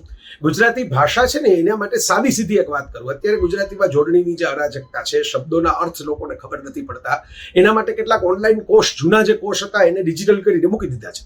ગુજરાતી લેક્સિકોન પણ છે, ભગવદ્ ગો મંડળ પણ છે. પણ એકચ્યુઅલ કોઈ એપ બનાવવા માટે કેમ રેડી નથી? એવી કોઈ ડાઉનલોડેબલ એપ કેમ નથી કે જે વોઇસ ટુ ટેક્સ્ટ ગુજરાતીમાં અફલાતુન રીતે, ગૂગલ વાળા કરે છે પણ એ અફલાતુન નથી થતું. તો અફલાતુન રીતે થાય. આટલા બધા ગુજરાતીમાં ટેકનોક્રેટ લોકો બહાર પણ આટા મારે છે પણ નથી કરી શકતા. આઈટીની રેસ પણ આપણે ચૂકી ગયા, નહીંતર ભાષામાં કદાચ એનો ફાયદો થાય. એક રતિલાલ ચંદેરિયાએ પૈસા ખર્ચી અને યુનિકોડ છે બધી કંપનીઓ પાસે એક્સેપ્ટ કરાવ્યા, તો કેટલો ફાયદો થાય છે આજે ગુજરાતીમાં કોમ્યુનિકેટ કરવામાં. ફેસબુક, વોટ્સઅપ, ઇન્સ્ટાગ્રામ, ટ્વિટર, બધી જગ્યાએ. તો એવું એક ચંદેરિયા સાહેબ તો જતા રહ્યા. બીજા આપણા શ્રેષ્ઠીઓ છે, દુનિયા હલાવી દેવા છે, એશિયાના નંબર 1, નંબર 2, નંબર 3 એવી જગ્યાએ પહોંચી જાય એ પ્રકારના છે. ગુજરાતના નહીં, ભારતના ટોપ 10 પસંદ કરો તો એમાંથી અડધો તો ગુજરાતી જ શીખ્યાઓ હશે. પણ એમને રસ છે, ફિલાન્થ્રોપી કરે છે, ચેરિટી કરે છે, પણ ભાષામાં કોઈ પીડીલાઇટ વાળા બળવંતભાઈ અથવા તો કોઈ કાંતિસેન શ્રોફ એક્સેલ વાળા એવા 2-4 અપવાદોને બાદ કરો, અને એનઆરઆઈ 2-4 આપણા મિત્રો છે, એ પ્રકારના દેવેન્દ્ર પીર જેવા ને એવા લોકોને, નવીનચંદ્ર મહેતા, એવા 5-7 લોકોને બાદ કરો તો બાકીના લોકોને બહુ રસ નથી પડતો. એ સખેદ મારે સ્વીકારવું જોઈએ અને પડવો જોઈએ રસ. ગુજરાતી ભાષાની આપણે ચિંતા બહુ કરીએ છીએ, પણ ગુજરાતી ભાષાની ઉત્તમ સ્કૂલો બનાવવાની જવાબદારી કોની? એના માટે પૈસા કોણ આપશે? એના કેમ્પસ સરસ હાઈ ક્લાસ ડેવલપ થાય એવું કોણ કરશે? એને સરસ મજાનું વાતાવરણ બને અને અપ ટુ ડેટ, અંગ્રેજી શબ્દ જ વાપરું છું, એ પ્રકારની નવી જનરેશનને આકર્ષણ ઊભું થાય એમાં જવાનું. એનું ફાઇનાન્સ કરવા વાળું કોઈક જોશે ને. હિન્દી ફિલ્મોમાં ગુજરાતીઓ ફાઇનાન્સ કરે છે. ગોલ્ડમેન જેવી સાઉથ ઇન્ડિયાની ફિલ્મો ડબ કરવાની આખી ઇન્ડસ્ટ્રી આપણા ગુજરાતી મિત્રો ચલાવે છે. પણ આપણે આપણા કલ્ચર માટે, આપણી ભાષા માટે બજેટ પણ રિલીઝ નથી થતું, એવું ફાઉન્ડેશન પણ નથી બનતું. આવી મેં કહ્યું એમ એપ નથી બનતી કે જે ગુજરાતી વ્યાકરણના કરેક્શન કરે, ગુજરાતી જોડણીના કરેક્શન કરે. એના માટે કોઈ ઇનિશિયેટિવ લે અને કોઈ સરસ મજાની રીતે બધાને ભેગા કરે. જે કરે થોડું ઘણું પોતાના નામ પૂરતું, બેનર પૂરતું, સ્પોન્સરશિપ પૂરતું કરી દે. પણ એક લાંબી ચેઇન ચાલે. ગુજરાત લિટરેચર ફેસ્ટિવલ GLFની એક્ટિવિટીમાં હું જોડાયેલો રહ્યો છું. એમને સૌથી મોટો પ્રશ્ન છે સ્પોન્સરશિપ મેળવવાનો થતો. એ તો લાઈવ એક્ટિવિટી હતી જેમાં વિદ્યાર્થીઓના, યુવાનોના ટોળા ભેગા થતા હતા. છતાં પણ શ્યામભાઈને, મારા બધા મિત્રોને પ્રશ્ન નડ્યો છે. તો આ વસ્તુ ચિંતિત કરે એવી છે અને નથી થતું. એનું કારણ મેં જોયું એમ કે ભાઈ વેપારી પ્રજા છે એ હિસાબના નફા નુકસાનના એંગલથી ભાષાને જોવે, પ્રીતના, પ્રેમના એંગલથી ન જોવે. એ મુખ્ય કારણ મને લાગે છે. આ વાત સાચી છે, તમારું અવલોકન ખૂબ સાચું છે. પણ આના કારણમાં કદાચ આપણે એ સમયમાં પાછા જવું પડશે. અમદાવાદના શ્રેષ્ઠીઓ અદ્ભુત કામ કરી ગયા છે. 3 થીગડાવાળા જબ્બા પહેરીને જિંદગી પસાર કરી નાખનારા શ્રેષ્ઠીઓએ કરોડો રૂપિયાના અનુદાનો આપ્યા છે. માત્ર સરકાર જ કરી શકે એવા કામો કર્યા છે. મોટી મોટી હોસ્પિટલો, LD arts college, LD engineering college, HL college of commerce, NHL medical college, LG hospital, આ બધું અમદાવાદના શ્રેષ્ઠીઓના દાનમાંથી થયું છે. એક સરસ ઘટના યાદ કરાવું. એક મોટા મિલ માલિક, કરોડપતિ શ્રેષ્ઠી સરદાર પટેલ સાહેબને મળવા માટે ગયા. બપોરનો સમય હતો. સરદાર પટેલ વિશ્રામ કરતા હતા. એમને ખલેલ ન પડે એટલા માટે એમના દ્વાર પર એક 14 વર્ષનો છોકરો, જેનું નામ કેલુભાઈ નાયક, હું એમને રૂબરૂ મળેલો છું, એમણે મને આ વાત આપી. એમણે પેલા મિલ માલિકને રોક્યા કે હું તમને અંદર નહીં જવા દઉં. મિલ માલિકને ખરાબ લાગ્યું, અપમાન લાગ્યું. પછી પાછળથી એમણે સરદાર પટેલને ફરિયાદ પણ કરી કે આ છોકરાને મેં મારું નામ આપ્યું તો એણે જવાબ આપ્યો કે હું તમને ઓળખતો નથી. એટલે સરદાર સાહેબે સરસ ટકોર કરી, અર્થસભર ટકોર, કે તમે એવું શું કર્યું છે કે આ છોકરો, આમ આદમી તમને ઓળખે. આ તીર બરાબર નિશાના ઉપર લાગી ગયું. એ શેઠનું નામ હતું શેઠ શ્રી હરગોવિંદ લક્ષ્મીચંદ, જેના નામ ઉપર અત્યારે NHL મ્યુનિસિપલ મેડિકલ કોલેજ ઊભી છે. એ શેઠે પોતાના ઘરે પાછા જઈ અને મુનિમને આદેશ આપ્યો અને આદિવાસી વિસ્તારમાં, બારડોલીની આસપાસના વિસ્તારોમાં ટ્રેનના 2 વેગન ભરાય એટલું ખાદીનું કપડું, એના તાકાના તાકા રવાના કર્યા. અને એક ગેલુભાઈ નામના છોકરાએ આખા ડાંગ જિલ્લામાં ઝૂંપડે એ કાપડ વેતરી અને એનું વિતરણ કર્યું, જે 4 વર્ષ સુધી એ આદિવાસી પ્રજાએ એ કાપડ પહેર્યું. તો મિત્રો, એ વખતના નેતાઓ આવા હતા જે શ્રેષ્ઠીઓને પ્રેરણા આપતા હતા. આજના શ્રેષ્ઠીઓ શું કરે છે એ વિશે મારે કંઈ નથી કહેવું, પણ આપણા પેનલમાં બેઠેલા યુવાન મિત્રો છે એ કંઈક વાત કરશે એમના વિશે. શ્રેષ્ઠીઓની અદ્ભુત પરંપરા રહી. એ લોકોએ ગુજરાતના વિકાસમાં અપ્રતિમ યોગદાન આપ્યું, એમાં ના નહીં. આજે એમાંના ઘણા બધા શ્રેષ્ઠીઓના પરિવારો, એમના યુવાન જે દીકરા દીકરીઓ છે એ લોકો પણ સક્રિય છે. એક નવધનિક વર્ગ પણ આવ્યો છે, નવા ઉદ્યોગપતિઓ છે, બિલ્ડર્સ છે, એ બધા પણ પોતાનાથી શક્ય એવું ગુજરાતના વિકાસમાં યોગદાન આપી જ રહ્યા છે. અલબત્ત પહેલાં તમે જુઓ તો દેવસ્થાનોમાં દાન આપવાની પરંપરા હતી. આજે આરોગ્ય નિકેતનો એટલે કે હોસ્પિટલ્સ છે, કોલેજીસ છે, એ દિશામાં ઘણું બધું સરસ કામ થાય છે. અને અલબત્ત એની ફી ચૂકવવી પડે છે પ્રજાએ ઘણે બધે ઠેકાણે, કારણ કે હવે બધું જ એવી રીતે નથી કે જે બધું પ્રજાને વિનામૂલ્યે ઉપલબ્ધ થતું હતું એમ થાય. પણ તો સામે પ્રજાનો વર્ગ પણ એક એવો તૈયાર થયો છે કે જે જો નાણાં ચૂકવીએ તો સગવડ મળતી હોય તો નાણાં ચૂકવવા તૈયાર છે. એક સાધારણ શ્રમજીવીનું પણ હવે મહેનતાણું બદલાણું તો છે, મોંઘવારી વધી જ છે પણ મહેનતાણું પણ બદલાયું છે. એટલે એ રીતે જોતા સરકાર અને જનસહયોગ બંનેથી ગુજરાતમાં વિકાસ તો થઈ જ રહ્યો છે. રહી વાત ભાષાના પ્રચાર પ્રસારની, સંવર્ધનની, હવે એ પ્રત્યેક ગુજરાતીની ઈચ્છા ઉપર આધાર રાખે. ગુજરાતીની માતૃભાષા ગુજરાતી છે એટલું માત્ર કહેવાથી બધું બની નથી જતું. પોતાના સંતાનને એ ગુજરાતી ભાષા સમજાવવા શીખવવામાં કેટલો રસ લે છે એ મા બાપ ઉપર આધાર રાખે છે.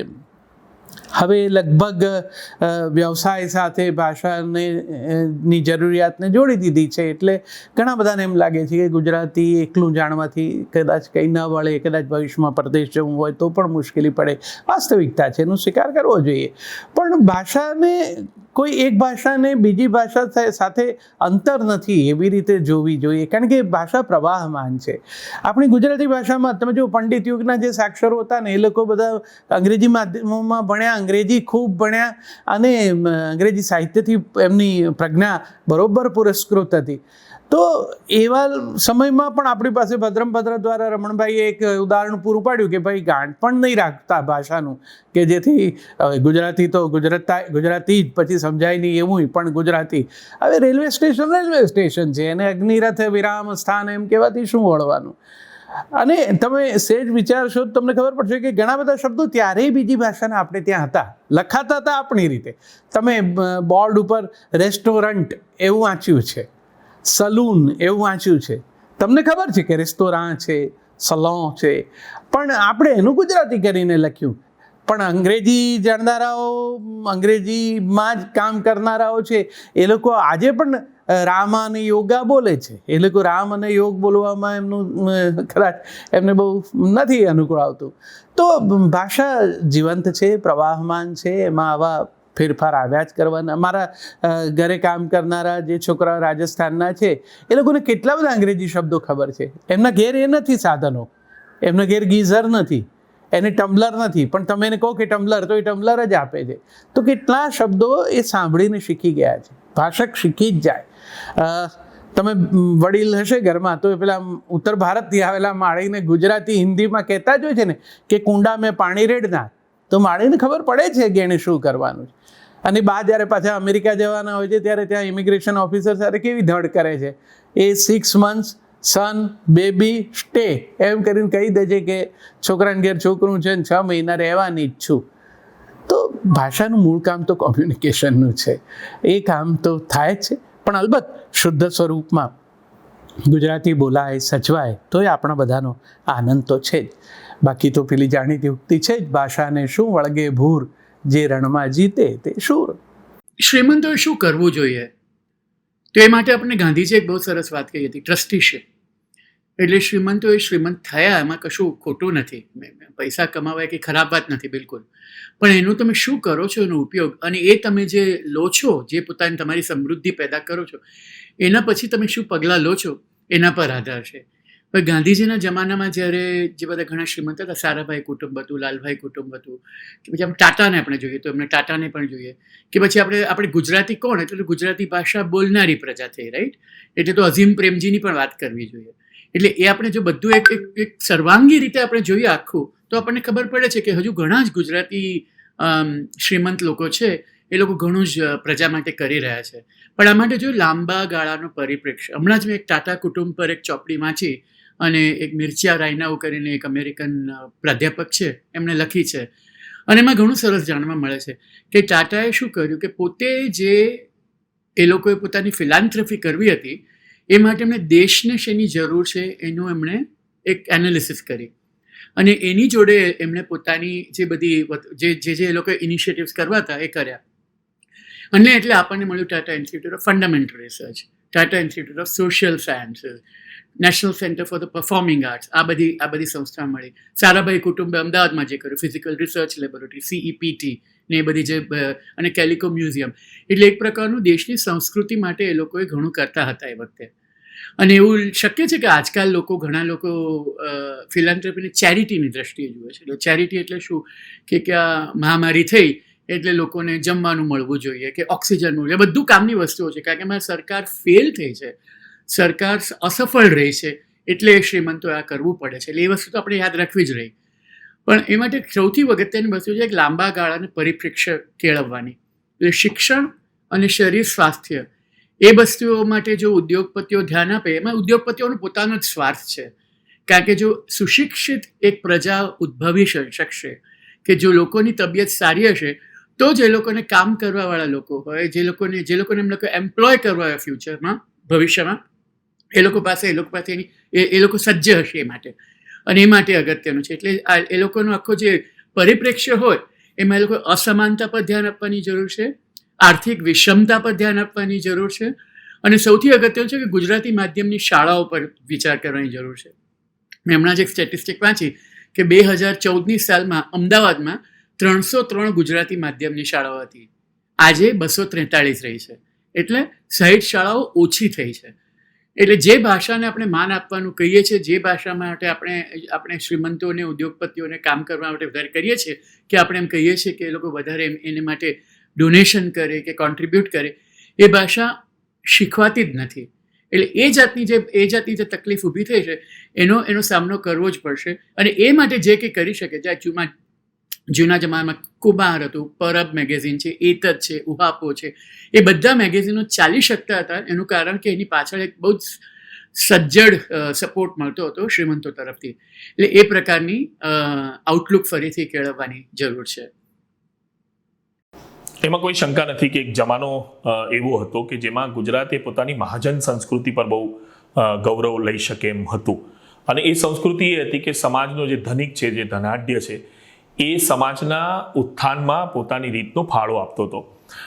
અત્યારે ફાળો અપાઈ રહ્યો છે કે નહીં એ અંગેની મને ચોક્કસ જાણકારી નથી, પણ એક વાત ચોક્કસ છે કે એ વખતનો મહાજન એ સમાજના વિકાસ સાથે સીધો સંકળાયેલો એ રીતે હતો કે પોતાનું શહેર શું છે, પોતાના લોકો શું છે, એની એને જાણકારી હતી, અને એને કઈ જરૂર છે એ રીતે એ પોતાના ધનનો ઉપયોગ કરતો હતો, અને એક પ્રકારનો મહાજન, એક પ્રકારનો પેટ્રન બનતો હતો. હવે આજે એ પ્રકારનું એક જોડાણ જેને કહેવાય, એવું તો કદાચ અસ્તિત્વમાં નથી, અનફોર્ચ્યુનેટલી એવું કહી શકાય. પણ સાથે સાથે હું એવું પણ માનું છું કે સમયની સાથે દાન કરવાની રીતો એ બદલાતી હોય છે. મારા જેવો માણસ એવું અત્યારે માને છે કે શ્રેષ્ઠીઓ અને એમના પેટ્રોનેજની જે રીત છે, જે પદ્ધતિ છે, એ બદલાવી જોઈએ.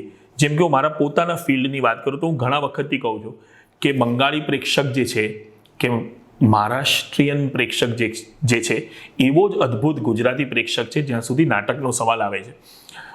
નાટક માટેનો પ્રેક્ષક આપણી પાસે છે, આપણી પાસે કલાકારો છે. નાટક એક અઘરી કલા છે સસ્ટેન કરવા માટે. મારા જેવા માણસને એવું લાગે છે કે પ્રેક્ષક છે અને કલાકાર પણ છે, થોડા નાના અમથા જે સપોર્ટની જરૂર છે, એમાં દાનની જરૂર નથી પણ પાર્ટનરશિપની જરૂર છે. એટલે આઈ થિંક કે પેટ્રન્સ અને શ્રેષ્ઠીઓ એ જો પાર્ટનર્સ તરીકે આ ફિલ્ડમાં આવે, આ બિઝનેસમાં આવે, then it would do really well and this would stand true for any other field. પ્રશ્ન બહુ સરસ છે, કારણ કે ગુજરાત પાસે એક મહાજન પરંપરા હતી અને એને લીધે ગુજરાત બન્યું. ગુજરાતનો આર્થિક વિકાસ થયો, પણ ગુજરાતની જે સામાજિક ચેતના છે એ ચેતના તમે જુઓ ગાંધીજીના વખતથી અને ઇવન એ પહેલાં પણ સિદ્ધરાજ જયસિંહ વખતે અને બાકી આખા ઇતિહાસના કાળમાં સતત કશુંક ને કશુંક થયા કરતું. એટલે આપણે ખાલી રાજ્ય કક્ષાનું કે બધા મહાનગરોની વાત ન કરીએ, ઇવન ગ્રામ્યમાં પણ, ગ્રામ્ય વિસ્તારમાં એક ગામડું હોય તો એમાં પણ મુખી હોય અને એક 5 જણની ટોળી હોય, એટલે પંચાયત જેવું હોય અને એનો બહુ જ મોરલ પ્રભાવ રહેતો હતો.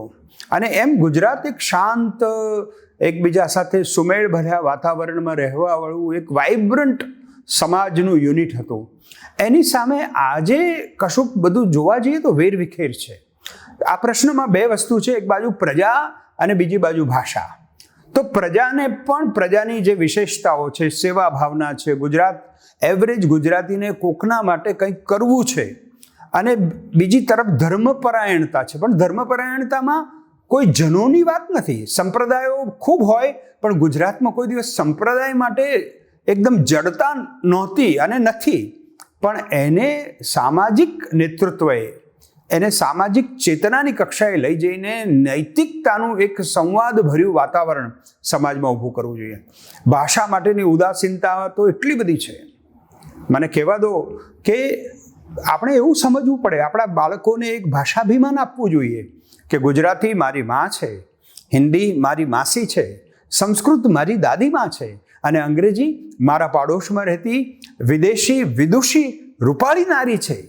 એટલે એની પાસેથી આપણે ડોલર લઈએ, આપણે સંગીત મા પાસેથી સાંભળીએ અને પરંપરા દાદી મા પાસેથી શીખીએ.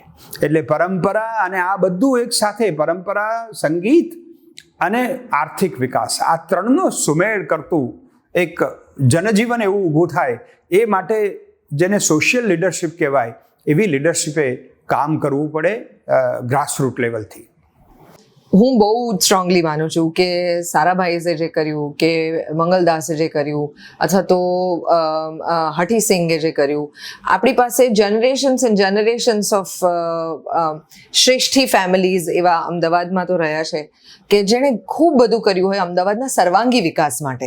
માત્ર એવું નહીં કે એના આર્થિક વિકાસ માટે જ કર્યું હોય, એના સામાજિક વિકાસ માટે પણ કર્યું હોય, એના સિવિક વિકાસ માટે પણ કર્યું હોય. એવી અનેક વસ્તુઓ આપણી પાસે, આપણી ગટર વ્યવસ્થાથી લઈને ઇન્ડિયન સ્પેસ રિસર્ચ ઓર્ગેનાઇઝેશન સુધી, અમદાવાદ યુનિવર્સિટીની જમીનથી લઈને હેરિટેજ સુધી, there is so much that has been done by so many શ્રેષ્ઠીઝ ઓફ અમદાવાદ બિફોર.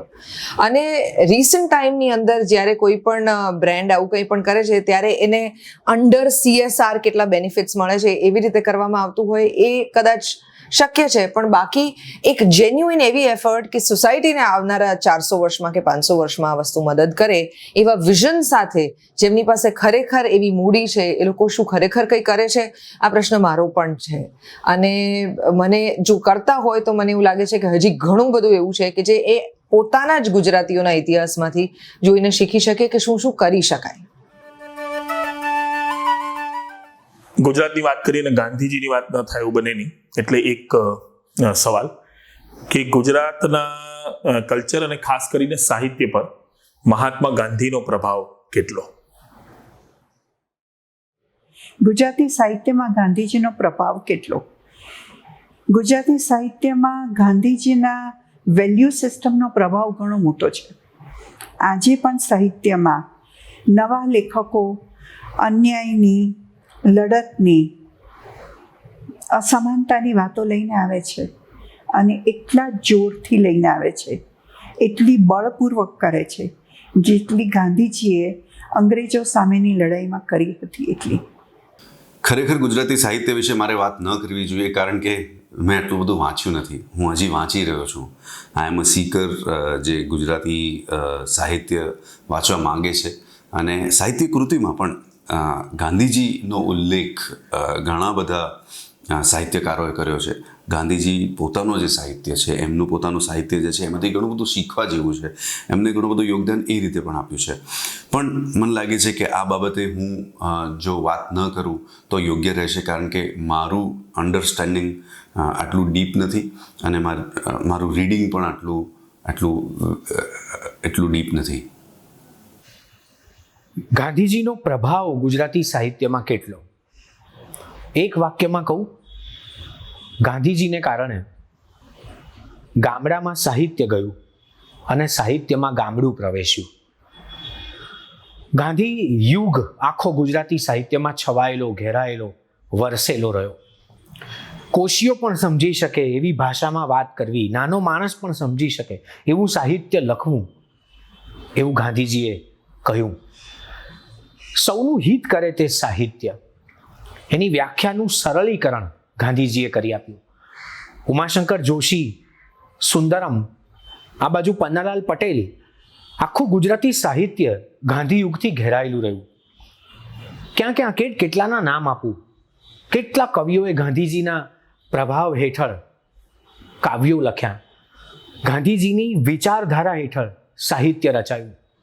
એક બાજુ ઉમાશંકર જોશી એમ કે વિશાળે જગ વિસ્તારે નથી જ એક માનવી. એકલો માણસ નથી આ વિસ્તારમાં, આ જગમાં, બીજા ઘણા છે. પણ કોણ છે? વિશાળે જગ વિસ્તારે નથી જ એક માનવી. પશુ છે, પંખી છે, ફૂલોની છે વનસ્પતિ. કેટલું બધું છે, પશુ છે, પંખી છે, ફૂલો છે, વનસ્પતિ છે. એકલો માણસ નથી. પ્રકૃતિના સાનિધ્યમાં પ્રકૃતિએ કાવ્ય લખવાનું શરૂ કર્યું. માનવ પ્રકૃતિ અને આપણી પ્રકૃતિ એ બંને સંવેદનો ઝીલ્યા. ગાંધીજીના આવવાથી સત્ય અને અહિંસાની સાથે સાથે સાહિત્યએ એના પોતાના ફેફસામાં સામાજિક જીવનની નિસ્બત ભરી ખુમારી ભરી. એ યુગ સમર્થ યુગ છે ગુજરાતી સાહિત્યનો. ગાંધીજીનો પ્રભાવ આજીવન ગુજરાતી સાહિત્ય ઉપર રહેશે, કારણ કે ગાંધીજી કોઈ એક સમયના નહીં, પ્રત્યેક જીવતા હૃદયના અગ્રણી, ઉમદા, ટોચના, કહી શકાય એવા અનુભૂતિના અત્તર જેવા વ્યક્તિત્વમાં આવે છે. ગાંધી જેવું પ્રભાવક વ્યક્તિત્વ આવે તો એની અસર બધા જ સ્તરે પડે. તમે જો, ઉદ્યોગોમાં, વ્યવસાયમાં, શિક્ષણમાં, આરોગ્યમાં, બાપુએ દરેક વિષયમાં કંઈક કહ્યું છે અને કંઈક કર્યું છે. અને એને કારણે કેટલી બધી સમજણ પોતાના દેશ ઉપર નિર્ભર થવાની, આત્મનિર્ભર ભારત એ આપણે લાવ્યા. બાપુ સ્વાવલંબી કહીને માણસને કહેતા હતા કે ભાઈ તમે તમારા દેશમાં બનતું હોય એનો ઉપયોગ કરો તો આપણા કારીગરને રોજીરોટી મળે. એટલે બુનિયાદી તાલીમ જેવો મહત્વનો શબ્દ બાપુ લાવ્યા. બાપુ તો કેળવણી એવા શબ્દના આગ્રહ ગયા હતા. શિક્ષણની આખી એમની સમજણ જુદી હતી. પણ આપણે વાત સાહિત્યની કરીએ તો એટલું કહીએ કે બાપુ સાહિત્ય પરિષદના પ્રમુખ થયા ને ત્યારે એમણે એક વાક્ય કહેલું કે કોશીઓ પણ સમજી શકે એવી ભાષામાં સાહિત્ય રચાવવું જોઈએ. અલબત્ત ચર્ચાસ્પદ વિધાન થયું. સાહિત્યકારો એની સાથે પૂર્ણતયા સંમત ન જ હોય, પણ કારણ કે ભાષા, સાહિત્યની ભાષા જુદી ભાષા હોઈ શકે છે અને એ તો સર્જકની એણે જે વિષય પસંદ કર્યો, એની જે કંઈ અભિવ્યક્તિની પદ્ધતિ, શૈલી છે એને અનુરૂપ ભાષા રહેવાની. પણ બાપુની વાત એટલી હતી કે જેના દ્વારા પ્રત્યાયન સિદ્ધ થાય, કોમ્યુનિકેશન સાધારણ માણસ સાથે થઈ શકે એવી ભાષા હોય તો સાહિત્ય સરસ રીતે વંચાય, સચવાય અને સાહિત્ય દ્વારા સંસ્કારો અને મૂલ્યો એનો પણ આપણે પ્રચાર પ્રસાર કરી શકીએ. તો મેઘાણી જેવા સર્જક મળ્યા આપણને કે જેમણે એ પ્રકારની શૈલીથી વાત કરી અને લોકો સાથેનું એમનું અનુસંધાન થયું તો એ રાષ્ટ્રીય શાયર થયા. તો બાપુ એમ માનતા અને બાપુને કારણે સમાજના નીચલા સ્તરના લોકોની પીડાની વાત, દલિતો, પીડિતો, શોષિતો એ પણ સાહિત્યમાં આવી તો ખરી. હવે સમયાંતરે ભાષા સાહિત્યમાં જે રીતે પોતાનું રૂપ બદલે એમ વિષયો પણ જુદા જુદા આવે. એમ ગાંધીની વિદાય પછી કદાચ આજે વળી એક વખત એ દિશામાં સક્રિય થવાની જરૂર તો લાગે છે. બિલકુલ, આખો ગાંધી યુગ ગણાય છે સાહિત્યની અંદર અને એ પ્રભાવને કારણે આપણી પાસે ઉત્તમ સાહિત્યકારો આવ્યા.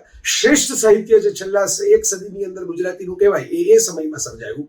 સરળ ભાષાની અંદર ગાંધીજીની એવી નેમ હતી. ગાંધીજી એકમાત્ર ચૂંટણી લડેલા ગુજરાતી સાહિત્ય પરિષદની, જોકે હારી ગયેલા, અને એ તો કાયમ માટે એ જ લલાટે લખાયેલું હોય સાચા માણસોને સાહિત્યની રાજકારણની દુનિયામાં. પણ ગાંધીજીએ જોડણી બાબતે પણ કામ કર્યું, ભાષા બાબતે કામ કર્યું. એવો અનુરોધ કર્યો કે સામાન્ય માણસને સમજાય એવી ભાષામાં લખો. બહુ અઘરું અટપટું પાંડિત્યપૂર્ણ સાહિત્ય જે એ વખતે વૈદિક યુગના પ્રભાવથી ચાલતું હતું એ બદલે સરળ ભાષાની અંદર સાહિત્ય આવ્યું. ઝવેરચંદ મેઘાણી આખા ગાંધીજીના પ્રભાવની અંદર એમણે જે સામાન્ય માણસની વેદનાઓની સ્થિતિની વાત કરી, એમનું પત્રકારત્વ ખેડ્યું અને કલ્ચરલ યુનિવર્સિટી કહેવાય એવું કામ કર્યું. જીવરામ જોશી, રમણલાલ સોની જેવા તો મને જાત માહિતી છે કે ગાંધીજી સાથે જેલમાં જવા તૈયાર હતા, પણ ગાંધીજી કહ્યું તમે બાળકો માટેનું સાહિત્ય લખો. મૂળશંકર મોહનલાલ ભટ્ટ કદાચ ગુજરાતી ભાષાએ જોયેલા શ્રેષ્ઠતમ અનુવાદક, અને એમણે એ જમાનામાં વિચાર કરો, ભારતની આઝાદી પહેલા જુલે વર્ન અને વિક્ટર હ્યુગોના ફ્રેન્ચ પુસ્તકોના અનુવાદ છાત્રાલયના વિદ્યાર્થીઓ માટે કર્યા. આ બધું ગાંધી યુગનો પ્રભાવ. એટલે એ બધો પ્રભાવ રહ્યો. હા, એક એમાં લિમિટેશન આવી ગઈ કે પછી દર્શક અને રઘુવીર ચૌધરી જેવા ઉત્તમ સાહિત્યકારોની ઘણી બધી કૃતિઓ, અને એ માત્ર બે નામો છે લેવું છું એવું નથી, બીજા પણ ઘણા બધા એ સમયના સાહિત્યકારો, એમાં એવી જ કૃતિઓ વધારે પ્રમોટ થઈ જેમાં વેલ્યુ સિસ્ટમની વાત હોય, મૂલ્ય નિષ્ઠાની વાત હોય. એટલે પછી આધુનિક યુગ જે આવ્યો, અને આધુનિક યુગ જે આવ્યો જેમાં રેમઠ ને એવી ક્રાંતિ થઈ, મધુરાય, ચંદ્રકાંત બક્ષી, નાગશંકર ઠાકર, સુરેશ જોશી, આ બધા જે બધા આવ્યા અને એમણે નવા પ્રવાહ પલટાવ્યા. નિરંજન ભગત, થોડા અંશે ઉમાશંકર જોશી, થોડા અંશે ગાંધીની તરફ પણ ખરા, ગાંધી યુગની તરફ. તો એમાં પછી નવા ઉન્મેષ, નવી વાત, નવી સ્ટાઇલ, એક માત્ર બોધ આપવો અને ઉત્તમ જ કરવું કે શ્રેષ્ઠતમ જ મનુષ્યનું ચિત્રણ કરવું એ જ સાહિત્ય નહીં, પણ જે આપણને જે વિચારતા કરી મૂકે, જે આપણને વ્યથાઓ અને આપણી અકળામણોને પણ વ્યક્ત કરે એ પણ સાહિત્ય, આપણા પ્રશ્નો પણ મૂકે, મૂંઝારા પણ મૂકે એ સાહિત્ય. એ ટ્રેન્ડ પાછળથી આવ્યો. પણ ગાંધીજીનો અમિટ પ્રભાવ છે, અખૂટ પ્રભાવ છે, અને એને કારણે કેટલા બધા લોકો વિશ્વ સાહિત્ય માટે પ્રેરિત થયા એ જોવા જેવું છે. સ્વદેશીના ચુસ્ત આગ્રહી ગાંધીજીને કારણે ગુજરાતી સાહિત્યની અંદર વિદેશી સાહિત્ય અને વિદેશી વાંચન માટેની બારીઓ ખુલી, મકરંદ દવેથી કુંદનિકા કાપડિયા સુધી. બહુ જ મોટો રહ્યો છે. મને લાગે છે કે આપણી પાસે ઉમાશંકર જોશી હતા, અને ઉમાશંકરની જે ગુજરાતી ભાષા હતી એ આજે આપણી ગુજરાતી ભાષા નથી રહી. પણ બાપુની બાયોગ્રાફી જે છે એણે એટલું મોટું યોગદાન કરેલું છે ગુજરાતી ભાષાની અંદર કે it's also one of the best biographies in the world. પણ એટ ધ સેમ ટાઈમ એ જે ભાષામાં જે સરળતાથી એને પ્રેઝન્ટ કરવામાં આવી છે એ એવી વસ્તુ છે કે જે કોઈ પણ ઓછું ગુજરાતી જાણતો, વધુ ગુજરાતી જાણતો વ્યક્તિ પણ એ બાયોગ્રાફી જ્યારે ગુજરાતીની અંદર વાંચે, એ આત્મકથા જ્યારે ગુજરાતીની અંદર વાંચે ત્યારે એને ખૂબ સરળ અને પિયર્સિંગ લાગે. એટલે મને એવું લાગે છે કે apart from that, Navjivan press જે રીતે એમણે ડેવલપ કર્યું અને એના પછી અત્યાર સુધી એની અંદર જે પ્રકારના પુસ્તકોનું કામ થયું છે, એટલે not just stuff written by Mahatma Gandhi but also inspired by હિમ.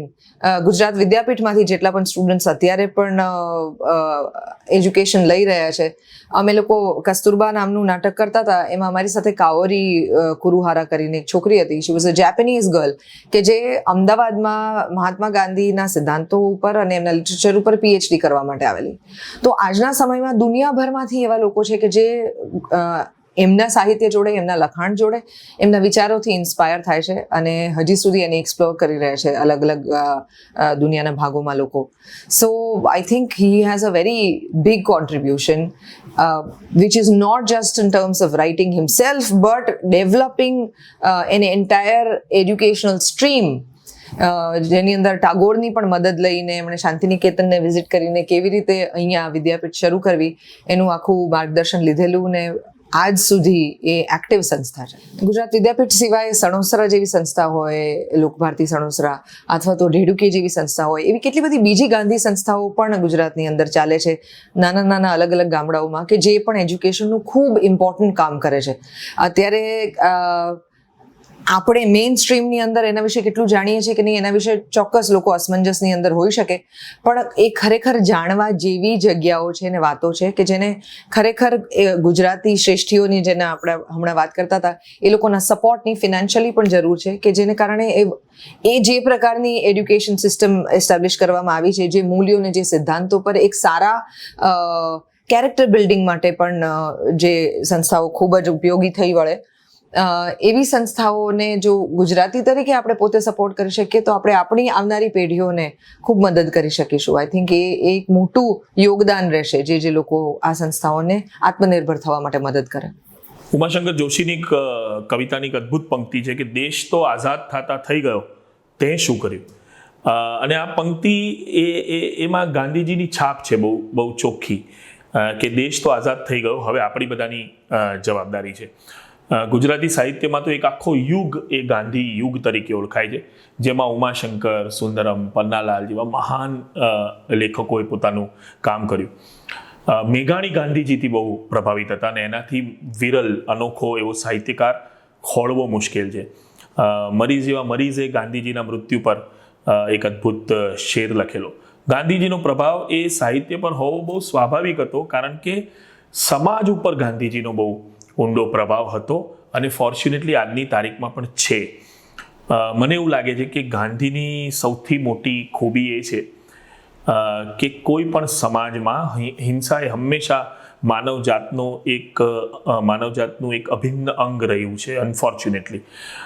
અને હિંસા ટોળા બનાવે છે અને ગાંધીજીનો મેસેજ એની સામે અહિંસાના સૈનિકો ઊભા કરે છે.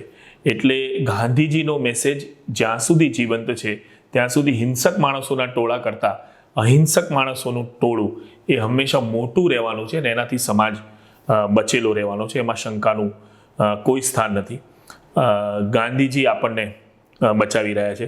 આપણે ગાંધીજીના વિચારોનું જેટલું બને એટલું સંવર્ધન અને પ્રોટેક્શન એ કર્યા જ કરવું પડશે. ગુજરાતી સાહિત્યમાં ગાંધીજીનો પ્રભાવ હતો, છે અને ભવિષ્યમાં પણ રહેશે. એમના જેવા મહામાનવ, યુગ પુરુષ, વિશ્વ કક્ષાના મહાપુરુષ, એનો પ્રભાવ દાયકાઓની સૈકાઓ સુધી લંબાતો રહે એ સમજી શકાય એવી વાત છે. સમયની કેડી ઉપર આ મહામાનવ પોતાની ફૂટપ્રિન્ટ છોડીને જ ગયા છે અને એ પગલાંની લિપિ, એની પગલાંની છાપ આવનારા સમયમાં પણ સચવાયેલી રહેશે. હા, એક વાત છે કે તમે દીવો ગમે એટલો તેજસ્વી હોય તો પણ તમે જેમ જેમ એનાથી દૂર જતા જાઓ એમ એનો પ્રકાશ થોડો ઝાંખો થતો જાય. જે 30ના અને 40ના અને 50ના દાયકામાં ગુજરાતી સાહિત્યમાં ગાંધીજીનો પ્રભાવ હતો, એટલી હદે કે એટલી તીવ્રતાથી કદાચ આજના સાહિત્યમાં એ જોઈ શકાતો નથી. એ ઉમાશંકર જોશી, એ સુંદરમ, રવ દેસાઈ, રાવી પાઠક, કિશોરીલાલ મશરૂવાળા, આ બધાના સાહિત્યમાં જે ગાંધીવાદની છાપ દેખાતી હતી અને ગાંધીજી સ્વયં, એમના પુસ્તકો, એમનું લખાણ એક અલગ ઊંચાઈ પર હતું. પણ અત્યારે ભલે ભાષા બદલાઈ હોય, શબ્દની શૈલી બદલાઈ હોય, પણ એક વસ્તુ ચોક્કસ કહીશ કે ગાંધીવાદ નથી બદલાયો, ગાંધીની વિચારધારા નથી બદલાઈ. ઇષ્ટ અને અનિષ્ટની એમણે આપેલી સમજ આજે પણ ગુજરાતી સાહિત્યમાં તબકે છે.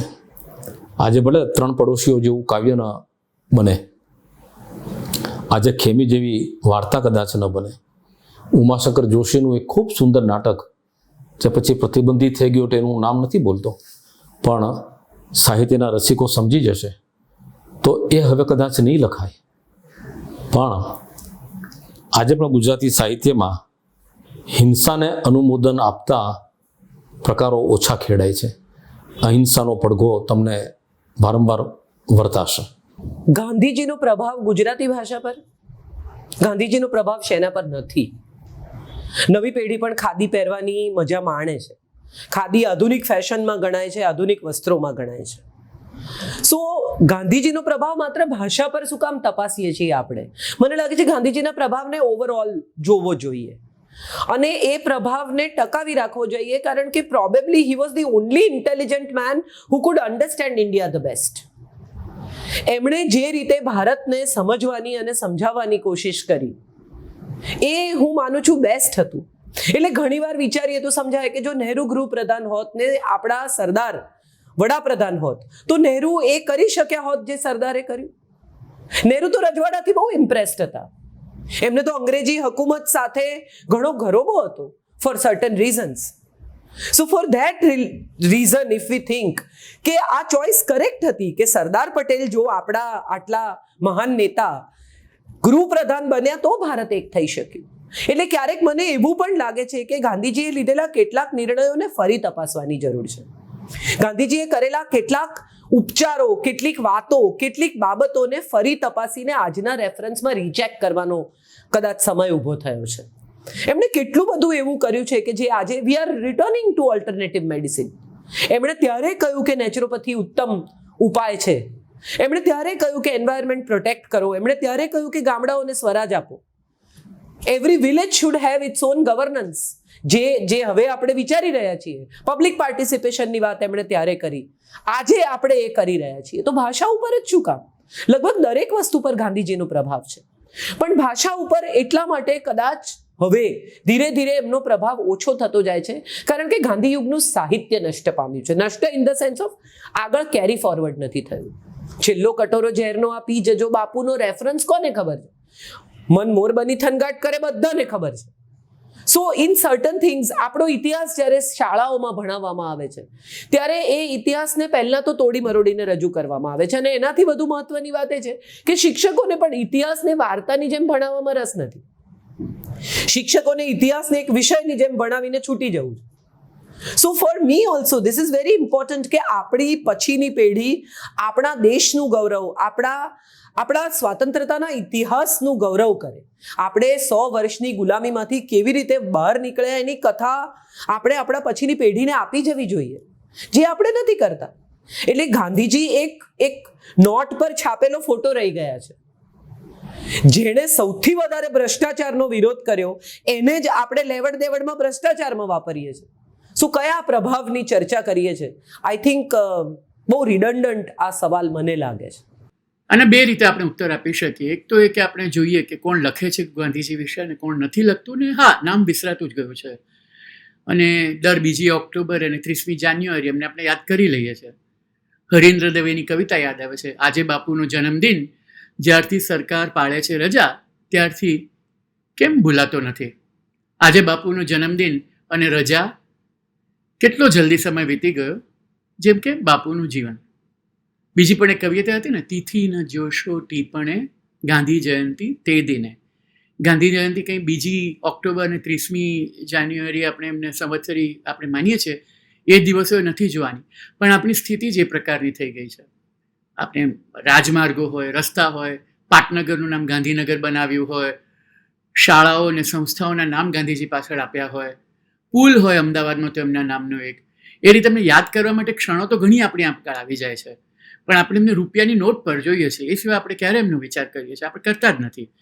એ જાતની જે ડિક્લાઇનિંગ ઇન્ફ્લુઅન્સ આપણે કહીએ એ તો બધે જ છે. અને જે રાષ્ટ્રના પિતા હતા એમાંથી આપણે રાષ્ટ્રના સેવક તરીકે એમને જોઈએ છીએ. એમને આપણે સ્વચ્છતા માટે એમને યાદ કરીએ છીએ, પણ આપણે માનસિક સ્વચ્છતા નથી એ વિશે આપણે વિચાર નથી કરી શકતા. યાદ કરાવે છે, ડંખ કરે એ રીતે કરાવે છે. હકુશાના ચિત્રો જોઈએ આપણને તો આપણને ખ્યાલ આવે કે એનો ગાંધીજી કંઈ ભૂલાઈ નથી ગયા. કે પછી અતુલ દોડિયાના ચિત્રો જોઈએ કે એમના પેલા જો બકા કરીને જેમણે કાવ્યો લખ્યા છે એ આપણે જોઈએ ત્યારે ખ્યાલ આવે કે એક સોયની જેમ ભોંકાયા કરે અને આપણને યાદ કરાવ્યા કરે કે આપણે કંઈક ભૂલી જઈએ છીએ. એ તો થતું જ રહ્યું છે. પણ આપણને તો થાય છે કે હવે તો આપણે આઝાદ થઈ જવું છે, ગાંધીજીથી આઝાદ થઈ જવું જોઈએ. અને એક રીતે કે પોસ્ટ ગાંધીયન ફેઝમાં ભારતને આવવું છે. એટલે જ્યારે દેશભરમાં ગાંધીજીની ઇમ્પેક્ટ ઓછી થતી હોય અને અસર ઓછી થતી હોય એટલે ત્યારે તો એ તો સ્વાભાવિક છે કે એમની ઇમ્પેક્ટ લિટરેચર પર ઓછી થવાની. જ્યારે એમના મૂલ્યો, એમના વિચારોને આટલો ઓછો વિચાર એના માટે થઈ શકતો હોય, એનું આચરણ આટલું ઓછું થતું હોય, એ વખતે આપણે એવું કેમ માનવું કે ખાલી કવિઓ અને લેખકો ગાંધીજીને યાદ કર્યા કરે? આપણે તો આજે એવો દેશ બની ગયો છે કે જ્યારે સત્તાધારી પક્ષના નેતાઓ કેટલાક નથુરામ ગોડસેના વખાણ કરે છે. સાહિત્યકારો, ગુજરાતના સાહિત્યકારોએ કહ્યું છે કે ગોડસે તો એક દેશભક્ત હતા. હવે જ્યારે જેણે ગાંધીજીનું ખૂન કર્યું હોય એને દેશભક્ત માનવા તૈયાર હોય ને એવા માણસો સાહિત્યમાં આજે ગુજરાતમાં ઊંચા ગણાતા હોય, ત્યારે પછી આપણે ગાંધીજીને કઈ રીતે એ બંનેને એક જગ્યાએ એમની તુલના કરી શકાય? એટલે આખો દેશ જ બદલાઈ રહ્યો છે. અને જ્યારે દેશ બદલાઈ રહેતો હોય ત્યારે આપણે ગાંધીજીને યાદ કરવા એ અઘરું પડે છે. હવે તો મેં જ એક કવિતા લખેલી એકવાર, એટલે એના છેલ્લા શબ્દો યાદ કરાવીને કહું છું તમને કે એમના પૂતળા જોઈને આપણને થાય છે કે હવે શું કરવું. તો આપણે થાય છે કે તમારું તો મોં મલક્યા જ કરે, જાણે કશું થયું જ ન હોય. શરમ નથી આવતી તમને મરે આજે 70 વર્ષ થયા, હવે તો થવા દો અમને આઝાદ. આવી જાતની વિચારસરણી આજે ભારતમાં છે. એટલે એવા ભારતમાં સાહિત્ય પર એનો પ્રભાવ હોવો જોઈએ. એ તો બહુ મહત્વાકાંક્ષા કહેવાય. એને એવું ન માનાય કે એવું થઈ શકે સિધાઈથી. ગાંધીજીનો પ્રભાવ જેમ બધા ક્ષેત્રો ઉપર હતો એમ સાહિત્ય ઉપર પણ હતો. સાહિત્ય અને સમાજને જુદા ન પાડી શકાય. પણ સાહિત્ય ઉપર ગાંધીજીનો પ્રભાવ એટલો બધો, એટલે ગાંધી યુગ જેને સાહિત્યમાં અમે કહીએ છીએ. ગાંધીજીનું ગદ્ય એટલે સાદું ગદ્ય, ગાંધીજીનું ગદ્ય એટલે સિમ્પલ, નીતિમત્તાવાળું, અને ફોર સેક ઓફ લિટરેચર નહીં, art for sake of art નહીં, પણ કશુંક સમાજ બોધક, કંઈક સમાજને સંદેશો આપવા માટે લખાતું સાહિત્ય. હવે આજે સાહિત્યની સ્થિતિ જે છે એ એકદમ વેર વિખેર છે. આમ જોવા જઈએ તો કબીલા કક્ષાની, બધા કબીલાઓ જૂથ કરીને બધા બેઠા છે. એટલે લિટરરી લીડરશિપ અને ક્રિએટિવ સર્ચ, જ્યાં ક્રિએટિવિટી છે ત્યાં બધા વડીલો પહોંચી જાય કે બધા પહોંચીને એ ક્રિએટિવિટીને પોંખે એવું કશું વાતાવરણ છે નહીં. કોઈ એક નાનો છોકરો પણ જબરજસ્ત લખે તો એની સાથે દોડીને એની સામે જઈને, ગાંધીજીનો પ્રભાવ તો આ છે. ગાંધીજીએ શું કર્યું? ગામે ગામ લીડર ઊભા કર્યા. ગાંધીજીએ શું કર્યું? ગાંધીજીએ નવલકથાકારોને પણ કહ્યું અને એમ કહ્યું કે કોશીઓ પણ સમજી શકે એવું સાહિત્ય રચો. તો તમે જુઓ કે એક ભદ્રવર્ગનું સાહિત્ય હતું અને એક આ પ્રેમલા પ્રેમલીના બધા જે વાર્તાઓ લખાવી, નવલકથાઓ લખાઈ, સરસ થયું. પણ આપણે વિશ્વ સાહિત્ય સાથે સતત સંપર્કમાં રહેવું પડે. હું એવું નથી કહેતો કે અનંત કાળ સુધી ગાંધીજીની જ અસર રહે. ગાંધીજીની અસર રહે તો સારું. ગાંધીજીની જે નીતિમત્તા હતી, ગાંધીજીની જે ક્લેરિટી હતી, ગાંધીજીની જે પારદર્શિતા હતી, એની આવશ્યકતા છે. પણ સાથે સાથે ગ્લોબલ પ્રવાહોમાં પણ ગુજરાતી સાહિત્ય જોડાયેલું રહે. કદાચ ગાંધીજી આજે જીવતા હોત તો આપણને એ જ કહ્યું હોત કે ભાઈ બહુ અઘરું ન લખો, પણ વૈશ્વિક સ્પર્ધામાં ઊભું રહે. તમે જુઓ જાપાનના નવલકથાકાર છે હારુકી મુરાકામી, એ એકદમ ગાંધીજીના ફોલોઅર હોય એવું ગદ્ય લખે છે. આપણે એમ નથી કહેતા કે સુરેશ જોશી કે સલમાન રશ્દી જેવું જ બધું લખાવવું જોઈએ. લખાય તો વધારે સારું છે. આપણું સાહિત્ય સમૃદ્ધ થવું જોઈએ, આપણી ભાષાની ક્ષમતા પ્રગટ થવી જોઈએ. અને એ રીતે ગાંધીજીનો પ્રભાવ, કારણ કે ગાંધીજીનો પ્રભાવ એ હતો કે પ્રજાની તાકાત બ્રિટિશ એમ્પાયરને હંફાવે, તો આપણે પણ આ ભાષાનો સાહિત્ય થકી એવો પ્રભાવ ઊભો કરવો જોઈએ કે વિશ્વ સાહિત્યમાં આપણને સ્થાન મળે. ઘણા બધા વખતથી ગુજરાતની અસ્મિતાની ખૂબ વાત થઈ રહી છે અને થવી પણ જોઈએ, સાચા અર્થમાં થવી જોઈએ. એ અસ્મિતાના સંદર્ભમાં એક સવાલ એ છે કે ગુજરાતી અસ્મિતા ઉપર અથવા તો ગુજરાતી હોવા બાબત ગૌરવ લેવું, અભિમાન કરવું, એ કેટલું યોગ્ય છે? મેઘાણીભાઈ કહી ગયા છે યુવાનીની વ્યાખ્યા આપતા કે ઘટમાં ઘોડા થંગ ગને ને આતમ વિંજે પાંખ, વણ દીઠેલી ભોમ પર યૌવન માંડે આંખ.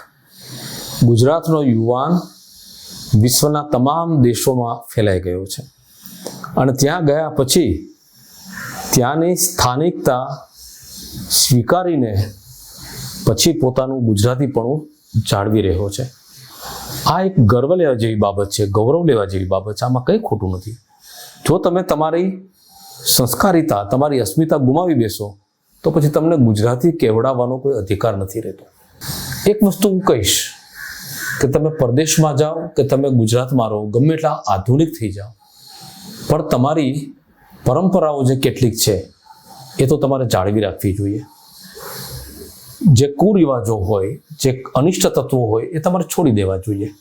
જેમ કે આજકાલ ગુજરાતમાં પણ ઘરડા ઘરોની સંખ્યા વધતી જાય છે, વિભક્ત કુટુંબો બનતા જાય છે, વડીલોની આમણ્યા લોપાતી જાય છે.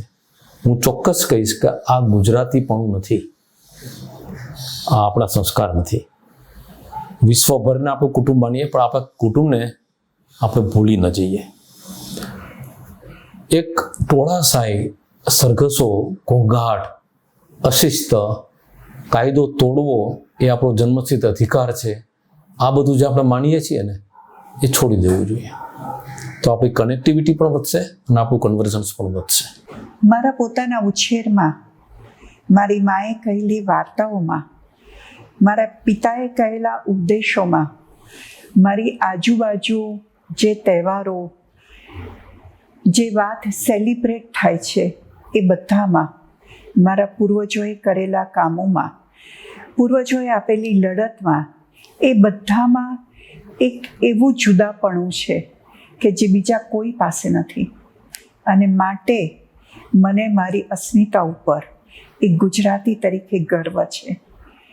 એ ગર્વ મને માત્ર મારા કુટુંબ કે મારા સમાજ પૂરતો નથી, પણ આખા ગુજરાતમાં રહેલી તમામ જ્ઞાતિ, જાતિ, તમામ વર્ગની વ્યક્તિઓ જે રીતે ગુજરાતને સાથે રાખી અને આગળ વધી છે અને ગુજરાતનો પણ વિકાસ કર્યો છે, ગુજરાતી ભાષા અને બોલીનો પણ વિકાસ કર્યો છે, ગુજરાતી સંસ્કૃતિને અફાટ વિસ્તારી છે અને અનેક સુધી પહોંચાડી છે. એટલા માટે મને ગુજરાતી તરીકે મારી અસ્મિતા ઉપર ગર્વ છે. અને ગુજરાતી તરીકે જ્યાં ગાંધી જન્મ્યા છે ત્યાં નવીન વિચારો તો આવ્યા જ છે.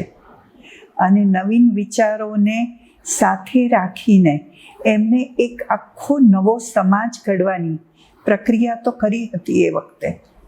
એ પ્રક્રિયા પછી ચાલુ રહી કે નહીં એ બધા સવાલો છે. પણ એ જમાનામાં જે થયું, દરેક સ્ત્રીઓ ઘરની બહાર નીકળી અને આઝાદીની મૂવમેન્ટમાં જોડાઈ ગઈ.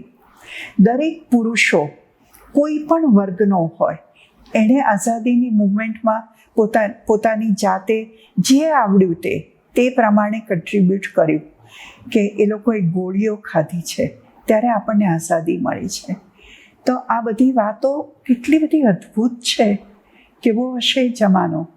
અને આજે પણ આપણી પાસે જમાનાની રીતે, વાતની રીતે, એક ગુજરાતી હોવાને કારણે જે ચેલેન્જીસ આવી રહી છે એ ચેલેન્જીસ સ્વીકારીને આપણે અને આપણી આજની પેઢી અને આપણી ભવિષ્યની પેઢી આગળ વધવાનો તો પ્રયત્ન કરશે ને, કરી રહી છે. તો એટલા માટે મને ગુજરાતની અને ગુજરાતી અસ્મિતા ઉપર માન છે.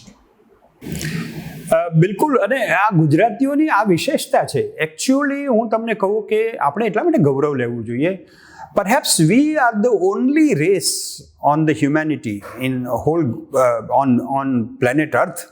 આપણે એક જ મલ્ટીલિંગ્વલ છીએ. તમે જુઓ કે હું ગુજરાતી બોલી શકું, હું હિન્દી બોલી શકું, હું અંગ્રેજી બોલી શકું, હું સંસ્કૃત બોલી શકું. બધી પ્રજામાં આવી તાકાત નથી. એટલે આ કન્વર્જિંગ જે છે ને, convergence of languages, convergence of cultures, convergence of people, આ જે આખા વિશ્વમાં થઈ રહ્યું છે, જે ન્યુયોર્કમાં થઈ રહ્યું છે, જે લંડનમાં થઈ રહ્યું છે, જે રોમમાં થઈ રહ્યું છે, એ ગામે ગામ પહોંચવાનું છે. એટલે આપણે અનટચેબલ થઈને આપણા ઇન્સ્યુલર, આપણા કોચલામાં કે કૂપમંડુક થઈ જઈશું તો આપણે સર્વાઈવ નહીં થઈ શકીએ. અથવા સર્વાઈવ થશું તો ઠીક છે, પ્રાણી તરીકે જીવીશું. પણ આ કન્વર્જન્સ કરવાનું છે, એમાં ગુજરાતી હોવાનું ગૌરવ રાખવું જરૂરી છે. અને હવે હું તમને કહું કે જ્યારે મશીન એ નેચરલ લેંગ્વેજીસ હવે શીખવા માંડ્યું છે, ત્યારે it is more important that we know Gujarati. હવે લેંગ્વેજ જાણવાની જરૂર નહીં પડે તમને. હવે તો હોલોગ્રામથી તમે જાપાનમાં જઈને જાપાનમાં બોલતા હશો. અહીં હું ગુજરાતીમાં બોલું છું, મારો હોલોગ્રામ ત્યાં જાપાનીઝ લેંગ્વેજમાં બોલતો હશે. I may not require to give up my language. અને that identity will be very important. જો મેકડોનાલ્ડ જેવું કે જે કોઈ આપણે, there are so many things.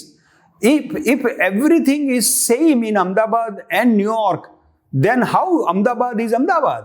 Because Ahmedabad speaks Gujarati. Because Ahmedabad dances on Garba. Because Ahmedabadis eat dal vada. અમદાવાદે પોતાની એક ઓળખ ઊભી કરવી પડે. ભાવનગરે પોતાની ઓળખ ઊભી કરવી પડે. ગુજરાતે પોતાની ઓળખ ઊભી કરવી પડે. અને એનું ગર્વ પણ લેવું જોઈએ, એનું ગૌરવ પણ લેવું જોઈએ. હું ગ્લોબલ ગુજરાતી છું, પણ મને ગુજરાતી હોવાનું ગૌરવ છે. અને એના મારા આ 10 કારણો છે. આવું કન્વિક્શન એક યુવાનમાં, એક સ્ત્રીમાં, એક પુરુષમાં, એ ગામનો છેલ્લો છોટાઉદેપુરનો માણસ હોય કે અમદાવાદ મહાનગરનો માણસ હોય. આ કનેક્ટિંગ અને કન્વર્જિંગ વિશ્વમાં આ આઈડેન્ટિટી ક્રાઇસિસમાં આપણે ફસાઈએ નહીં, એના માટે આ આત્મજ્ઞાન અથવા આત્મજાગૃતિ આ ખૂબ જ જરૂરી છે. અને એ થાય તો જ આપણે આપણી આઈડેન્ટિટી જાળવી રાખશું. બાકી પછી ઘેટામાં આખું ટોળું ચાલ્યું છે એમ આપણે થઈ જઈશું. પણ ના હોય. મને એવું લાગે છે કે દુનિયામાં એક સમય હતો કે જ્યારે આપણે બધા એક સરખા હતા, બધા જ નિર્વસ્ત્ર હતા, બધા પાસે ભાષા નહોતી, બધા પાસે ખોરાકની અંદર કોઈ વેરાયટી નહોતી, અને ધીરે ધીરે ધીરે ધીરે અલગ અલગ પ્રજાતિઓ ડેવલપ થઈ. એમણે પોતાના કલ્ચરલ રૂટ્સ શોધ્યા, એમણે પોતાનું રહેઠાણ, પોતાના ખાનપાન, પોતાના કપડાં, પોતાનું આરોગ્ય કેવી રીતે સાચવવું, પોતાની ભાષા, એનું શબ્દ ભંડોળ, એના ગીતો, એના રીત રિવાજો, આ બધું જ આપણે ડેવલપ કર્યું. અને એ બધું ડેવલપ કર્યા પછી જે યુનિકનેસ આપણી ડેવલપ થઈ, એ યુનિક આઈડેન્ટિટીનું તમને ગૌરવ ના હોય, કે એના માટે કોઈ અટેચમેન્ટ ના હોય, એના માટે તમે પ્રોટેક્ટિવ ના હો, તો એ તો સ્ટ્રેન્જ વસ્તુ છે ને, કે તમારી પાસે કંઈક યુનિકનેસ છે કે જેની તમને વેલ્યુ નથી. તમારે ભળીને બધામાં એક સરખા જેવા થઈ જવું છે. લોકો સાથે ભળવું એ ખોટું નથી, પણ પોતાની જાતને ભૂલી જવી એની અંદર એ ક્યાંક તમને એક સરખા બીબા ઢાળ બનાવી દે છે.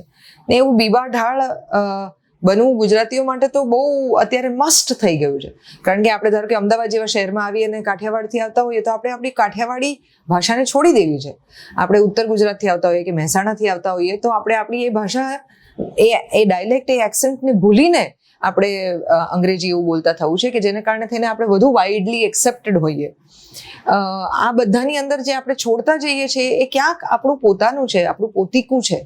અને તમે એવી જડ માન્યતા સાથે કે ના હું એને નહીં જ છોડું, એવી રીતે જીવો, એવું પણ હું નથી કહેતી, પણ તમે એના વગર નહીં જ રહી શકો, આ સમાજની અંદર ટકી જ નહીં શકો, તો તમે દેશી ગણાશો, નીચા ગણાશો, અનએક્સેપ્ટેબલ ગણાશો, લેમ ગણાશો, ડમ ગણાશો, નોટ વિથ ધ ટાઈમ ગણાશો.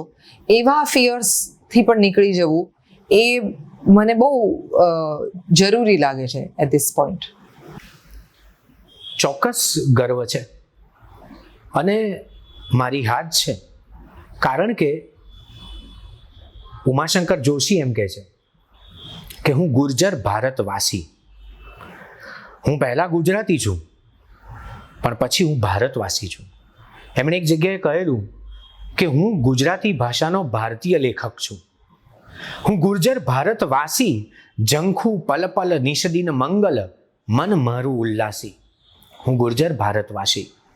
વિશ્વની સમકક્ષ જ્યારે ઊભા રહેવાનું થાય ત્યારે હું જે ધરતી ઉપર ઉછર્યો છું એની માટી તો મારા માથામાં દેખાવી જોઈએ, એની સુગંધ તો મારા અવાજમાં સંભળાવવી જોઈએ.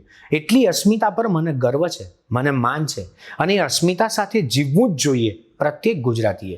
એટલે જ કહું છું કે પ્રત્યેક ગુજરાતીઓએ એમના ઘરમાં એમની લાઇબ્રેરીઓ જે નાની કરી નાખી છે એને મોટી કરવી જોઈએ. એમની આંખો જે માત્ર ટેલિફોનના નાનકડા સ્ક્રીનને જ વાંચે છે એ પહોળી કરીને આકાશને વાંચે એવી થવી જોઈએ. એમની આંખો જે માત્ર યુટ્યુબ ઉપર કે બીજી બધી જગ્યાએ સર્ચ કરીને ટાઈમપાસ કરે છે, એમણે ક્યારેક રંગભૂમિ ઉપર આવવું જોઈએ, ઓડિયન્સમાં બેસવું જોઈએ અને રંગભૂમિના પડદાની વિશાળતાને અપનાવવી જોઈએ. આવું થશે ને પછી વિશ્વ આપણી સમક્ષ જરા જુદી રીતે આપણામાં જ પ્રગટતું લાગશે. ખરેખર ગુજરાતી હોવાનો ગૌરવ તો હોવો જ જોઈએ, એ અસ્મિતા પર ગૌરવ લેવા જેવું જ છે. પણ સાથે સાથે આ બાબતનું પણ ધ્યાન રાખવાની જરૂર છે કે આ જેટલું પણ હતું એ ભૂતકાળમાં જેટલું પણ ઊભું થયું છે એ સંસ્કૃતિ માટે કે સાહિત્ય માટે કે કોઈ પણ સમાજના કોઈ પણ પિલર્સ માટે થયું હોય, બટ આને આગળ લઈ જવાની જવાબદારી એ આપણા સૌ પર છે. અને આમાં મને ખરેખર એવું લાગે છે કે આપણા શિક્ષણમાં ઘણા બધા ફેરબદલની જરૂર છે. ઘણી બધી બાબતે આપણા આઉટલુક કે આપણા પોઈન્ટ ઓફ વ્યૂને એઝ સમાજ આપણા પોઈન્ટ ઓફ વ્યૂને બદલવાની જરૂર છે. આપણે કઈ રીતે કળાને જોઈએ છે, કઈ રીતે સંસ્કૃતિને જોઈએ છે, કઈ રીતે સાહિત્યને જોઈએ છે, કઈ રીતે આપણે એક નોર્મલ વ્યક્તિ તરફ જોઈએ છીએ, કઈ રીતે આપણે એમ્પથાઇઝ કરીએ છીએ લોકો પ્રત્યે કે સિમ્પથાઇઝ કરીએ છીએ સમાજ પ્રત્યે, આ બધા જે આઉટલુક્સ છે એને થોડાક સહેજ કરેક્ટ કરવાની જરૂર છે. માત્ર ને માત્ર પૈસાની ઘરેડમાં કે પછી ફાઇનાન્શિયલ હબ હોવાની હરોળમાં આપણે આ બધી સમાજના જે ક્રુશલ પાસાઓ છે કે પાયાઓ છે એની અવગણના ન કરીએ એ જરૂરી છે. મેં અગાઉ એક પ્રશ્નના ઉત્તરમાં એ વાતની સ્પષ્ટતા કરી કે નાણાં કમાવા, આર્થિક રીતે સંપન્ન થવા, તક શોધવા વિદેશોમાં ગયેલા ગુજરાતીઓ સ્વાભાવિક રીતે ત્યાં પોતાના મૂળની ઝંખના રાખતા હોય એટલે એ લોકોએ પોતાના મંડળો બનાવ્યા. પછી જેમ એમાં સંખ્યા વધતી ગઈ એમ એ ચોક્કસ એ અવલોકન આપનું સાચું છે કે પછી એમાં બીજા પેટા મંડળો, એ જ્ઞાતિ ને જાતિ ને ગોળ ને કંઈક બધી રીતે નાના નાના વર્તુળો થતા ગયા. પણ હેતુ સૌનો પોતાની એ ઓળખ સાચવવાનો. વિદેશની ધરતી પર આવું થવું બહુ સહજ છે. આ એક જે તે વિસ્તારમાં અમુક જ્ઞાતિના લોકો આવીને વસે, અમુક રંગના લોકો સાથે રહે, એવું પરદેશમાં પણ જોવા મળે છે. એટલે એ કંઈ બહુ એવી એમાં ટીકા કરવા જેવો મુદ્દો નથી. પણ હા, માત્ર એટલા પૂરતી પોતાની જાતને સીમિત રાખે તો એ બરોબર નહીં. બાકી તો આખું જગત હવે અત્યારે પોતાના રૂટ્સ શોધવામાં પડ્યું છે. દરેક પ્રજાને એમ છે કે મારા મૂળ ક્યાં છે, અને એ દિશામાં કામ કરનારા સંશોધકોએ આપણને ક્યાં ક્યાં આંગળી પકડીને લઈ ગયા છે કે આપણા વડીલો કયા વિસ્તારમાંથી આવ્યા. આ જે ફેમિલી ટ્રી બનાવવાની જે વૃત્તિ જાગી છે એ એમને નથી જાગી. માણસને પોતાની ઓળખ સાચવવાનું ગમે છે. એટલે જ્યારે ખબરદારે એવું કહ્યું કે જ્યાં જ્યાં વસે એક ગુજરાતી ત્યાં ત્યાં સદાકાળ ગુજરાત, તો એની ઓળખ સાચવી છે ગુજરાતી એટલે જ. પણ ઉમાશંકરભાઈએ પણ સરસ જ કીધું કે એ તે કેવો ગુજરાતી કે જે હોય કેવળ ગુજરાતી, એટલે એવો વિશ્વમાનવી બને ગુજરાતી. અને આજે જરા મોકળા મને વિચારો તો તમે જોશો કે પરદેશમાં વસતા આપણા ગુજરાતીઓ એમણે પોતાની આ ઓળખ પણ સાચવી છે, અને જે કેટલુંક વિદેશમાંથી અપનાવવું એમને અનુકૂળ લાગ્યું છે એવું એમણે અપનાવ્યું છે. હવે એક મોટી ચાળણીમાં બધું ચડાઈ રહ્યું છે, એમાંથી જે સાચવવા જેવું હશે તે સાચવશે. હું તો એટલું માનું ભલા માણસ કે તમારું નામ એકલું હોય ને એ કંઈ ચાલે નહીં, તમારું સરનામું પણ હોવું જોઈએ. એ સરનામું એ આ પોતાપણું ગુજરાતીની, ગુજરાતી તરીકેની ઓળખ, એ સરનામા તરફ થોડોક વધારે એનો ઝુકાવ હોય તો એ સમજી શકાય. સવાલ અસ્મિતાનો છે, સવાલ ગુજરાતી હોવાના ગૌરવનો છે. અને મને એવું લાગે છે કે દરેક માણસે પોતાની જે ભાષા છે અને પોતાનો જે રિજન છે એના પ્રત્યે ખૂબ ગૌરવ એ કરવું જ જોઈએ. અસ્મિતાની વાતો પણ આપણે ત્યાં ખૂબ થઈ. મારો સવાલ એ છે, અને એ વખતે પણ હતો, કે જ્યારે અસ્મિતાની વાત આપણે ત્યાં ખૂબ થતી હતી ત્યારે આપણે ભાષાની જેટલી કરવી જોઈએ એટલી વાત બિલકુલ કરી નથી. And that is very unfortunate. જો ભાષા ના હોય તો કઈ અસ્મિતાની વાતો આપણે કરી રહ્યા છે. અને આ સવાલ મારા માટે સૌથી વધારે અગત્યનું એટલા માટે છે કે આજે ગુજરાતમાં એવા કેટલાય બાળકો છે, પર્ટિક્યુલરલી સમાજના એક વર્ગના બાળકો કે જે ગુજરાતી ભણી નથી રહ્યા. આ ભણી નથી રહ્યા એ એક પાપ છે. એની સાથે એક બીજું પાપ એમના મા બાપ કરી રહ્યા છે, અને એ પાપ એ છે કે મારું સંતાન ગુજરાતી નથી ભણતું એનું ગૌરવ કરી રહ્યા છે. તો આપણી ભાષાનું અસ્મિતાનું ગૌરવ કરવાને બદલે આપણે કેટલા ગુજરાતી નથી એનું ગૌરવ કરવામાં આપણને રસ પડી રહ્યો છે. માતૃભાષા એ બહુ અગત્યની વસ્તુ છે. માતૃભાષા એ આપણા મૂળિયા છે. જે માણસને માતૃભાષા નથી આવડતી, મને એવું લાગે છે કે એના વિચારોનું સ્ટ્રક્ચર પણ ક્યારેય બરાબર નહીં હોઈ શકે. એ પોતાનો કોન્ટેન્ટ એ ક્યારેય સમાજ સુધી નહીં લઈ જઈ શકે, એમાં કોઈ શંકાને સ્થાન નથી. મરાઠીઓ પોતાની ભાષા પ્રત્યે બહુ જ સજાગ છે અને બહુ ગૌરવ કરે છે. બંગાળીઓ એવું કરે છે, સાઉથની ભાષાઓ કરે છે. આપણે પણ એ કરવું જ રહ્યું, અને એ ન કરવું એ બહુ મહાઘોર પાપ છે, અને એ પાપમાં આપણે ક્યારેય નહીં પડવું જોઈએ. આપણે બીજી બધી જ ડંફાસો મારીએ છીએ, એ બધી ડંફાસો એક ગુજરાતી હોવા તરીકેની બીજી બધી ડંફાસો બાજુમાં મૂકીને ગુજરાતી સારું શીખવું જોઈએ. હમણાં મને કોઈ પૂછતું હતું અસ્મિતા શબ્દ પરથી જ કે સૌમ્યભાઈ મારા બાળકને તો અસ્મિતા શું એ પણ ખબર નથી. એક તો પહેલાં જેમ તમારે નગ્ન અવસ્થામાં સમાજમાં ન ફરવું જોઈએ એ રીતના જ આવું હોય તો એ સમાજમાં કહેવા ન જવું જોઈએ. આ કંઈ બહુ ગર્વ કરવા જેવી વાત નથી કે તમારા બાળકને આ શબ્દનો અર્થ નથી ખબર. આજે અસ્મિતા તો દૂરની વાત છે, એ બાળકને ગેલસફાનો અર્થ બી નથી ખબર. બરાબર. હવે કોઈ સરસ ગુજરાતી જાણતો માણસ એને 5 કુવે કે સીધી સૈયદની જાળી આગળ એમ કહેશે કે ગેલસફા, ત્યારે એ બાળક કહેશે કે સોરી, અને પેલા માણસને બે આનંદ મળશે કે એક તો મેં આને ગેલસફો કીધો અને પાછું એણે મને સોરી પણ કીધું. આ પરિસ્થિતિ છે, આમાંથી આપણે તાત્કાલિક બહાર આવવું જોઈએ.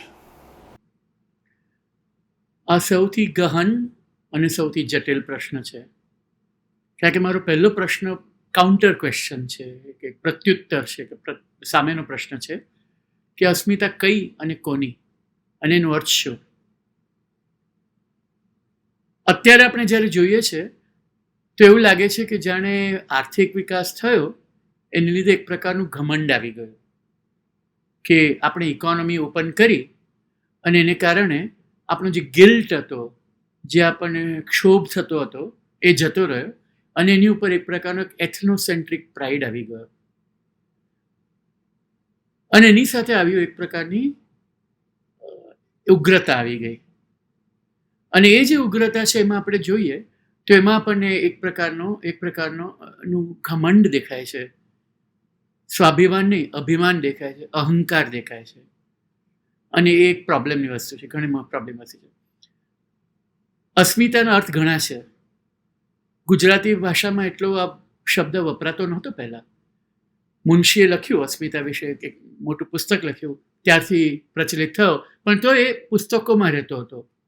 આ તો નર્મદા વખતે અને 2002ના હત્યાકાંડો પછી એની વાત વધારે થવા માંડી અને રાજકીય લોકોએ એનો ઉપયોગ કરવા માંડ્યો કે ગુજરાતની અસ્મિતા એટલે આમ, અને આમ એટલે ગર્વ અને ગૌરવને બદલે ઘમંડ અને એક પ્રકારનું અભિમાન બની ગયા. ઘણા વર્ષો પહેલાં, એટલે 4 થી 5 વર્ષ પહેલાં, ઘણા વર્ષો પહેલાં એટલે 4 થી 5 વર્ષ પહેલાં હું આપણા કવિ સીતાંશુ યશસ્ચંદ્ર જોડે વાત કરતો હતો અને ત્યારે મેં એમને પૂછ્યું કે અસ્મિતાનો અર્થ શું. અને ત્યારે એમણે કહ્યું કે અસ્મિ એનો આપણે અર્થ જોઈએ તો આપણે ત્રીજો પુરુષ એક વચનમાં વિચાર કરવાનો હોય છે અને એનો અર્થ છે હિમ એન્ડ નોટ મી. હું નહીં પણ આપણે, હું છું, હું અને એનું એક અનુભવગમ્ય સત્ય અને એ અવેરનેસ, એ પ્રકારની જાણકારી કે પોતે કોણ છીએ એનો અર્થ છે અસ્મિતા. એટલે એક પ્રકારની આપણે કોણ છીએ એને વિશે આપણે પોતાની જાણકારી અને પોતાની સમજ શક્તિ, એને કહેવાય અસ્મિતા. એનો અર્થ એવો નથી કે બહાર જઈને ખૂબ ગીતો ગાવા અને આપણે બેન્ડ બાજા વગાડવા કે અમે આવા કરીને.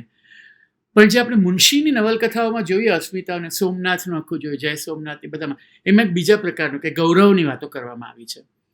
અને એ ગૌરવ આપણે જોઈએ તો એમાં એક ધાર્મિક એમાં ફાંટો આવી જાય છે કે જૈન જે કુટુંબો હતા અને જૈન જે સામ્રાજ્યો હતા એ લોકો અને સામેથી આવતા મુસ્લિમ ના હુમલાઓ અને એ પ્રકારનું, એટલે એક પ્રકારનું ધાર્મિક એને એક એંગલ આપી દેવામાં આવ્યો છે.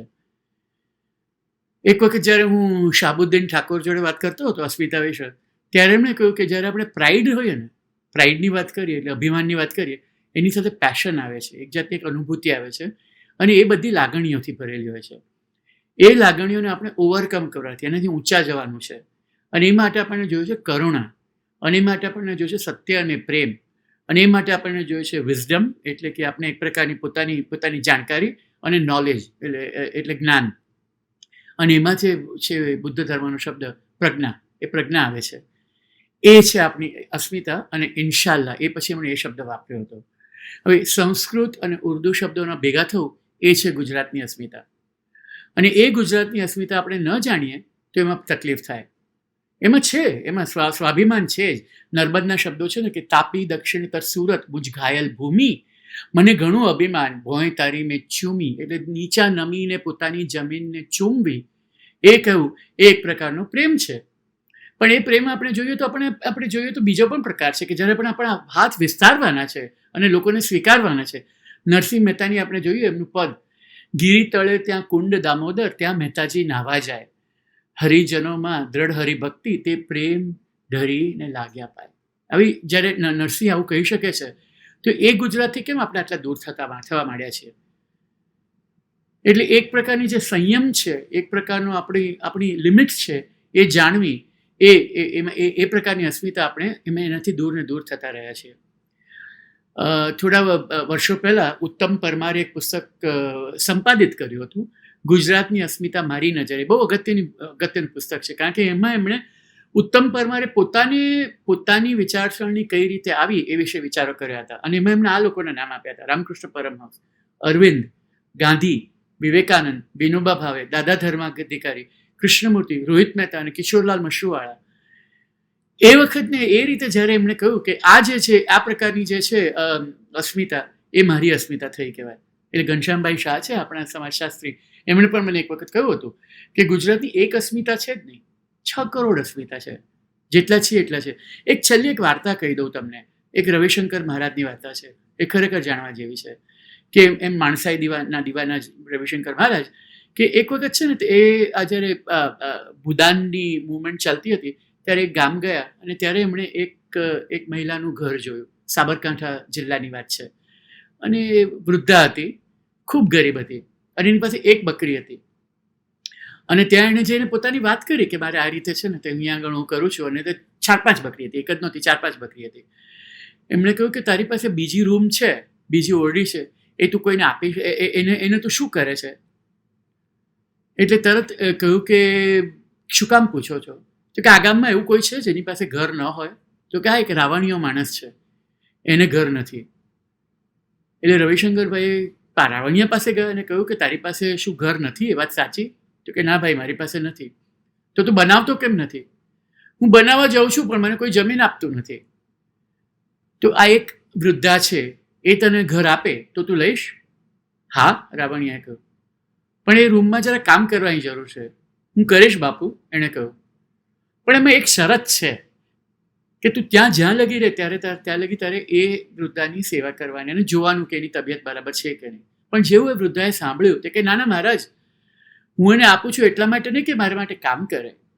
હું તો એને આપું છું કે મારી પાસે એક એક્સ્ટ્રા રૂમ છે, એક બીજી ઓરડી છે અને એનો ઉપયોગ કરી શકે છે. મારે એની પાસેથી કશાની જરૂર નથી, એણે મને કશું આપવાની જરૂર નથી. મારું એક જ શરત છે, અને લખી નાખો તમે, કે હું જઉં જ્યારે મારું મૃત્યુ થાય એ પછી આ રૂમ એની પાસેથી કોઈએ લેવાની નહીં. અને રવિશંકર મહારાજના શબ્દો છે.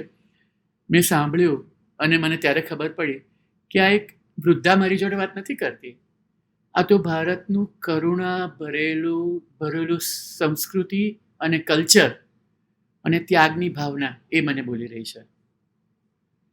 આને કહેવાય અસ્મિતા. જાગૃતિ હોવી જોઈએ, ગર્વ હોવી જોઈએ, ઘમંડ ન હોવું જોઈએ, સ્વમાન હોવું જોઈએ, પણ એનો નિશ્ચય પણ હોવો જોઈએ. અસ્મિતાનો અર્થ બદલીને એક જ પ્રકારની રીતે જોઈએ ત્યારે વિનમ્રતા જતી રહે છે અને અહંકાર અને આડંબર આવે છે અને વિજયની રથની જેમ આગે કૂચ કરે છે. ગુજરાતમાં તો લાખો અસ્મિતા છે, જુદી જુદી નોંધમાં ગાનારા ગવૈયાઓ છે, પણ એની પર ઘોંઘાટ થઈ રહ્યો છે અને જુદા જુદા પંખીઓનો જે કલશોર છે ને શાંત કરી દેવામાં આવ્યો છે. ઉત્તમ પરમારે જે સંકુચિત ચુનંદા દ્રષ્ટિકોણથી આપણને એક પડકાર કર્યો છે એ આપણે સાંભળવાનો છે. સરસ્વતી ચંદ્રના મનનું એક આંતરિક મનોમંથન છે એ સમજવાનું છે. અસ્મિતા એક ગૌરવની વાત છે. જ્યારે ગાંધી સૌથી ગરીબ ભારતીયો સુધી પહોંચે છે અને તેમની સાથે બની જાય છે, એ છે અસ્મિતાનો અંતરાત્મા. જ્યારે એક ગરીબ વૃદ્ધ મહિલા રાવણીયા સમુદાયની કોઈ વિચરતી વ્યક્તિને પોતાને ઘરે સ્વીકારે છે, એ છે ગુજરાતની અસ્મિતા. જગતની કોઈ પણ અસ્મિતા પર ગર્વ લેવાવું જોઈએ.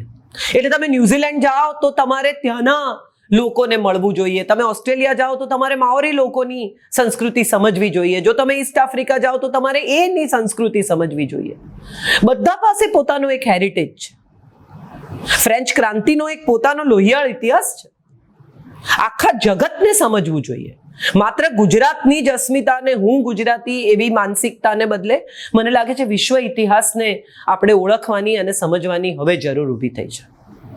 આપણી સ્વતંત્રતાનો ઇતિહાસ બહુ રોમાંચક છે, પણ ચાલો ત્યાં સુધી ન જઈએ તો પણ વિક્રમ બત્રાની ફિલ્મ નથી બનતી ત્યાં સુધી આપણને વિક્રમ બત્રા કોણ છે એ પણ ખબર નથી, સોમનાથ શર્મા કોણ છે એ પણ ખબર નથી.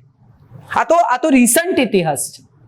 તો કઈ અસ્મિતા? ખાલી લોક કલા, ડાયરો, ભરત ગૂંથણ, ખમણ, થેપલા એ જ આપણી અસ્મિતા છે? કારણ કે આપણે એને જાળવીને છાતીએ લગાડીને સંકુચિત થઈને જીવ્યા કરવું છે. ગુજરાતી ઉપર થતી મોકરી પણ જો અટકાવી શકાય ને તો હું માનું છું આપણી અસ્મિતા સચવાશે. એટલે હું જાહેરમાં કહું છું કે આ ગુજ્જુભાઈ મણીબેન.com ખીચડી પ્રકારની મોકરી કે ગુજરાતીઓ આવા હોય, ખોટું હિન્દી બોલે, ખોટું અંગ્રેજી બોલે, પોતાની પત્ની ઉપર જોક્સ કરે, ખરેખર ગુજરાતી આવા હોય છે? જાણે અજાણે આપણે ઇમેજ સ્વીકારી લીધી છે અને આપણે પણ આપણી જાતને એમાં મૂકતા થઈ ગયા છે, સાથે બેસીને હસતા થઈ ગયા છે. કઈ અસ્મિતા? What are we talking about? જો તમને તમારા ગુજરાતીપણા પર હસવું આવતું હોય ને તો હું માનું છું તમે કોઈ અસ્મિતામાં માનતા નથી ને કોઈ અસ્મિતાને જાણતા નથી. મેના ગુર્જરી કે જસમા ઓડણ વિશે કેટલા લોકો જાણે છે? પાટણનો ઇતિહાસ કેટલા લોકો જાણે છે? મીનળ દેવી વિશે કોણ જાણે છે? મુંજાલ મહેતા કોણ હતા કોને ખબર છે? બંગાળમાં રવિન્દ્રનાથ ટાગોર પૂજનીય છે, તમે બોલી જુઓ, તમે મરાઠીમાં બોલી જુઓ પુલની વિરુદ્ધ. અહીંયા ઉમાશંકર જોશીને મેઘાણીની ખબર નથી, એમનો બર્થડે ક્યારે આવે એ ખબર નથી. ગુજરાત યુનિવર્સિટી પાસે અમદાવાદમાં નર્મદનું પૂતળું મૂક્યું છે, એના ઉપર મૂકીને લોકો ચા પીએ છે. What are we talking? કઈ અસ્મિતા? આ બિલકુલ મને તો એવું લાગે જ છે, યુનિટી ઇન ડાયવર્સિટી, વિવિધતામાં એકતા, એ ગાંધીજી અને એમના સાથે રહેલા લોકોને પણ ગમતું સૂત્ર હતું અને ભારતની ઓળખ તો છે જ, પણ આમ જુઓ તો એ વિશ્વનો પ્રાકૃતિક વારસો છે. હવે હું થોડીક સાયન્ટિફિક ફિલોસોફીને વચ્ચે લઈ આવીશ કે આમ તમે જુઓ તો દરેકને પોતપોતાની એક અલગ આગવી ઓળખ હોય, એમાં કંઈ ખોટું નથી. ટમેટાને પોતાની એક અસ્મિતા છે, બટેટાને પોતાની એક અસ્મિતા છે, અને ટમેટા અને બટેટા ભેગા થાય તો બંનેની એક સંયુક્ત અસ્મિતા રચાય છે. તો એમાં શું ખોટું છે? તો બંને ત્રણેય સ્વાદ અલગ અલગ રીતે ગમે છે ને. બટેટાની સૂકી ભાજી પણ ગમે, ટમેટાનો સૂપ પણ ગમે, અને ટમેટા બટેટા ભેગા થઈને જે સરસ મજાનું શાક બનાવે એ પણ આપણને ગુજરાતીઓને જ ગમે. એટલે આ વાત સમજવા જેવી છે કે અસ્મિતાઓ કંઈ સંઘર્ષ જ પેદા કરે એવું જરૂરી નથી. હા, અસ્મિતાનો અહંકાર છે એ સંઘર્ષ પેદા કરે. એટલે જાપાનીઝ ભાષાની એક સરસ કહેવત હું ઘણી વખત ટાંકું છું મારી વાતોમાં કે આપણે દોડીએ ત્યારે એમ દોડવું કે આપણા સિવાય કોઈ પહેલા ના આવે, પણ પહેલા નંબરે જો પહોંચી જઈએ તો એમ વિચારવું કે જો આપણે પહેલા આવ્યા તો આપણે હાથચામના માણસ છીએ, કોઈ બીજો પણ પહેલા આવી શકે, આપણો રેકોર્ડ પણ તોડી શકે. આ જ વાતને હું અસ્મિતાના સંદર્ભમાં કહું તો આ વેરાયટી જે છે એ તો સ્પાઇસ ઓફ લાઈફ છે. એટલે કુદરતે ખૂબ વૈવિધ્યપૂર્ણ દુનિયા બનાવી છે. એક જ રંગના ગુલાબ નથી કરી નાખ્યા યુનિફોર્મ, એક જ રંગના ગુલાબ શું ફૂલો જ નથી રાખ્યા એક જ પ્રકારના. જંગલોમાં તમે જુઓ, પ્રકૃતિની દુનિયા જુઓ, મોસમ જુઓ બદલાતી, તો બધી જ જગ્યાએ કુદરતે વૈજ્ઞાનિક રીતે એવી વ્યવસ્થા કરી છે કે વૈવિધ્ય જળવાયેલું રહે. માણસો પણ ઘડ્યા તો અલગ અલગ પ્રકારના કદ, કાઠી, ઊંચાઈ, રંગવાળા. એટલે એ રંગ વૈવિધ્ય કુદરતનું એક એક્સપ્રેશન છે, નેચરલ. એમ માનીને જો આપણે આ વાસ્તુને સ્વીકારી શકીએ કે આપણે આપણી અસ્મિતા, કલ્ચરલ જે આઈડેન્ટિટી છે ખોવાની નથી, એને સરસ રીતે શણગારવાની છે. હા, ઉત્ક્રાંતિ પરિવર્તનનો ક્રમ છે, વર્તનમાં પરિવર્તન ગુજરાતીઓનો તો સ્વભાવ છે, અને પ્રતિબંધ કરતા સંબંધ વધારે સાચવે એ પણ એમની લાક્ષણિકતા રહી છે. એટલે તો આફ્રિકા, અમેરિકા, ઓસ્ટ્રેલિયા, યુરોપ બધી જગ્યાએ ગુજરાતીઓ અલગ અલગ જગ્યાએ જઈને ભળી ગયા, અને પારસીઓ બહારથી આવ્યા તો એમને પણ પોતાનામાં ભેળવી લીધા. આપણે પણ ઘણા બધા અલગ અલગ કલ્ચરને, અલગ અલગ ભાષાના શબ્દોને, અલગ અલગ પ્રકારના પહેરવેશને, સંગીતને ઘણું બધું સ્વીકારી લીધું છે. એટલે આ વાત મને ખંડનાત્મક કરતા રચનાત્મક વધારે લાગે છે કે આપણી અસ્મિતા જાળવીને કલ્ચરલ એક્સચેન્જ થાય તો કશુંક સારું બીજાનું આપણી પાસે આવે અને આપણું સરસ જે છે એ બીજા પાસે જાય. અહંકાર, પેલો ego, I am the only best, only આમાં મહત્વનું છે. બેસ્ટ બરાબર છે, પણ ઓનલી હું જ શ્રેષ્ઠ છું, બીજા બધા નાલાયક કનિષ્ઠ છે, એ ખોટો ભાવ છે. એ અહંકારમાંથી આપણે મુક્ત થવાનું છે, અને એમાંથી મુક્ત થઈને આપણે જો આપણી દિશા અને યાત્રા આગળ વધારી શકીએ તો બહુ સરસ રીતે ગુજરાતીઓ પોતાની અસ્મિતા જે છે એ જાળવીને એને એન્હાન્સ કરે, એને બદલાવે. એ પણ રૂપ બદલાય. નદીનું પાણી જેમ બદલાયા કરે, બંધિયાર વસ્તુ તો આપણને ગમવું ન જોઈએ, પડદાઓ પણ બદલાય દિવાળી ઉપર, એમ રંગો રૂપ પણ બદલાય આપણી અસ્મિતાના, અને વૈશ્વિક બને આપણી અસ્મિતા, લોકલમાંથી ગ્લોબલ બને. એટલે આપણી અસ્મિતા, મને ક્યાંય એવું નથી લાગતું કે ગુજરાતીઓની નળે. ગુજરાતીઓ પર્ટિક્યુલરલી મેં કીધું એમ થોડા લવચિક છે, ઇલાસ્ટિક છે, થોડી નરમ ગણાતી પ્રજા છે. અમારો ધ્વનિત તો એવું કહે જ છે કે જ્યાં જ્યાં વસે ગુજરાતી ત્યાં સદાકાળ દાળ ભાત. સદાકાળ ગુજરાત નહીં, પણ ખાલી દાળ ભાત જ ગુજરાતી થોડા છે, એમાં કેટલી વાનગીઓ છે. એટલે એમ જે વેરાયટી, જેમ આપણે સ્વાદમાં લઈ આવીએ છીએ, આપણે વ્યવહારમાં લઈ આવીએ છીએ, વસ્ત્રોમાં લઈ આવીએ છીએ, આપણે કુર્તા પણ પહેરી શકીએ, ટી શર્ટ પણ પહેરી શકીએ, એ વસ્તુ અસ્મિતામાં પણ લાગુ પડે છે. એટલે જાળવતા જાળવતા એને વધારે નવી રીતે વિકસાવતા આપણે ગ્લોબલ થઈ જ શકીએ, એમાં કાંઈ ખોટું નથી. અને દુનિયાની અનેક અસ્મિતાઓનો સંગમ થાય, એ જ બગીચો વધારે રંગબેરંગી લાગે, એવું મને તો લાગે છે.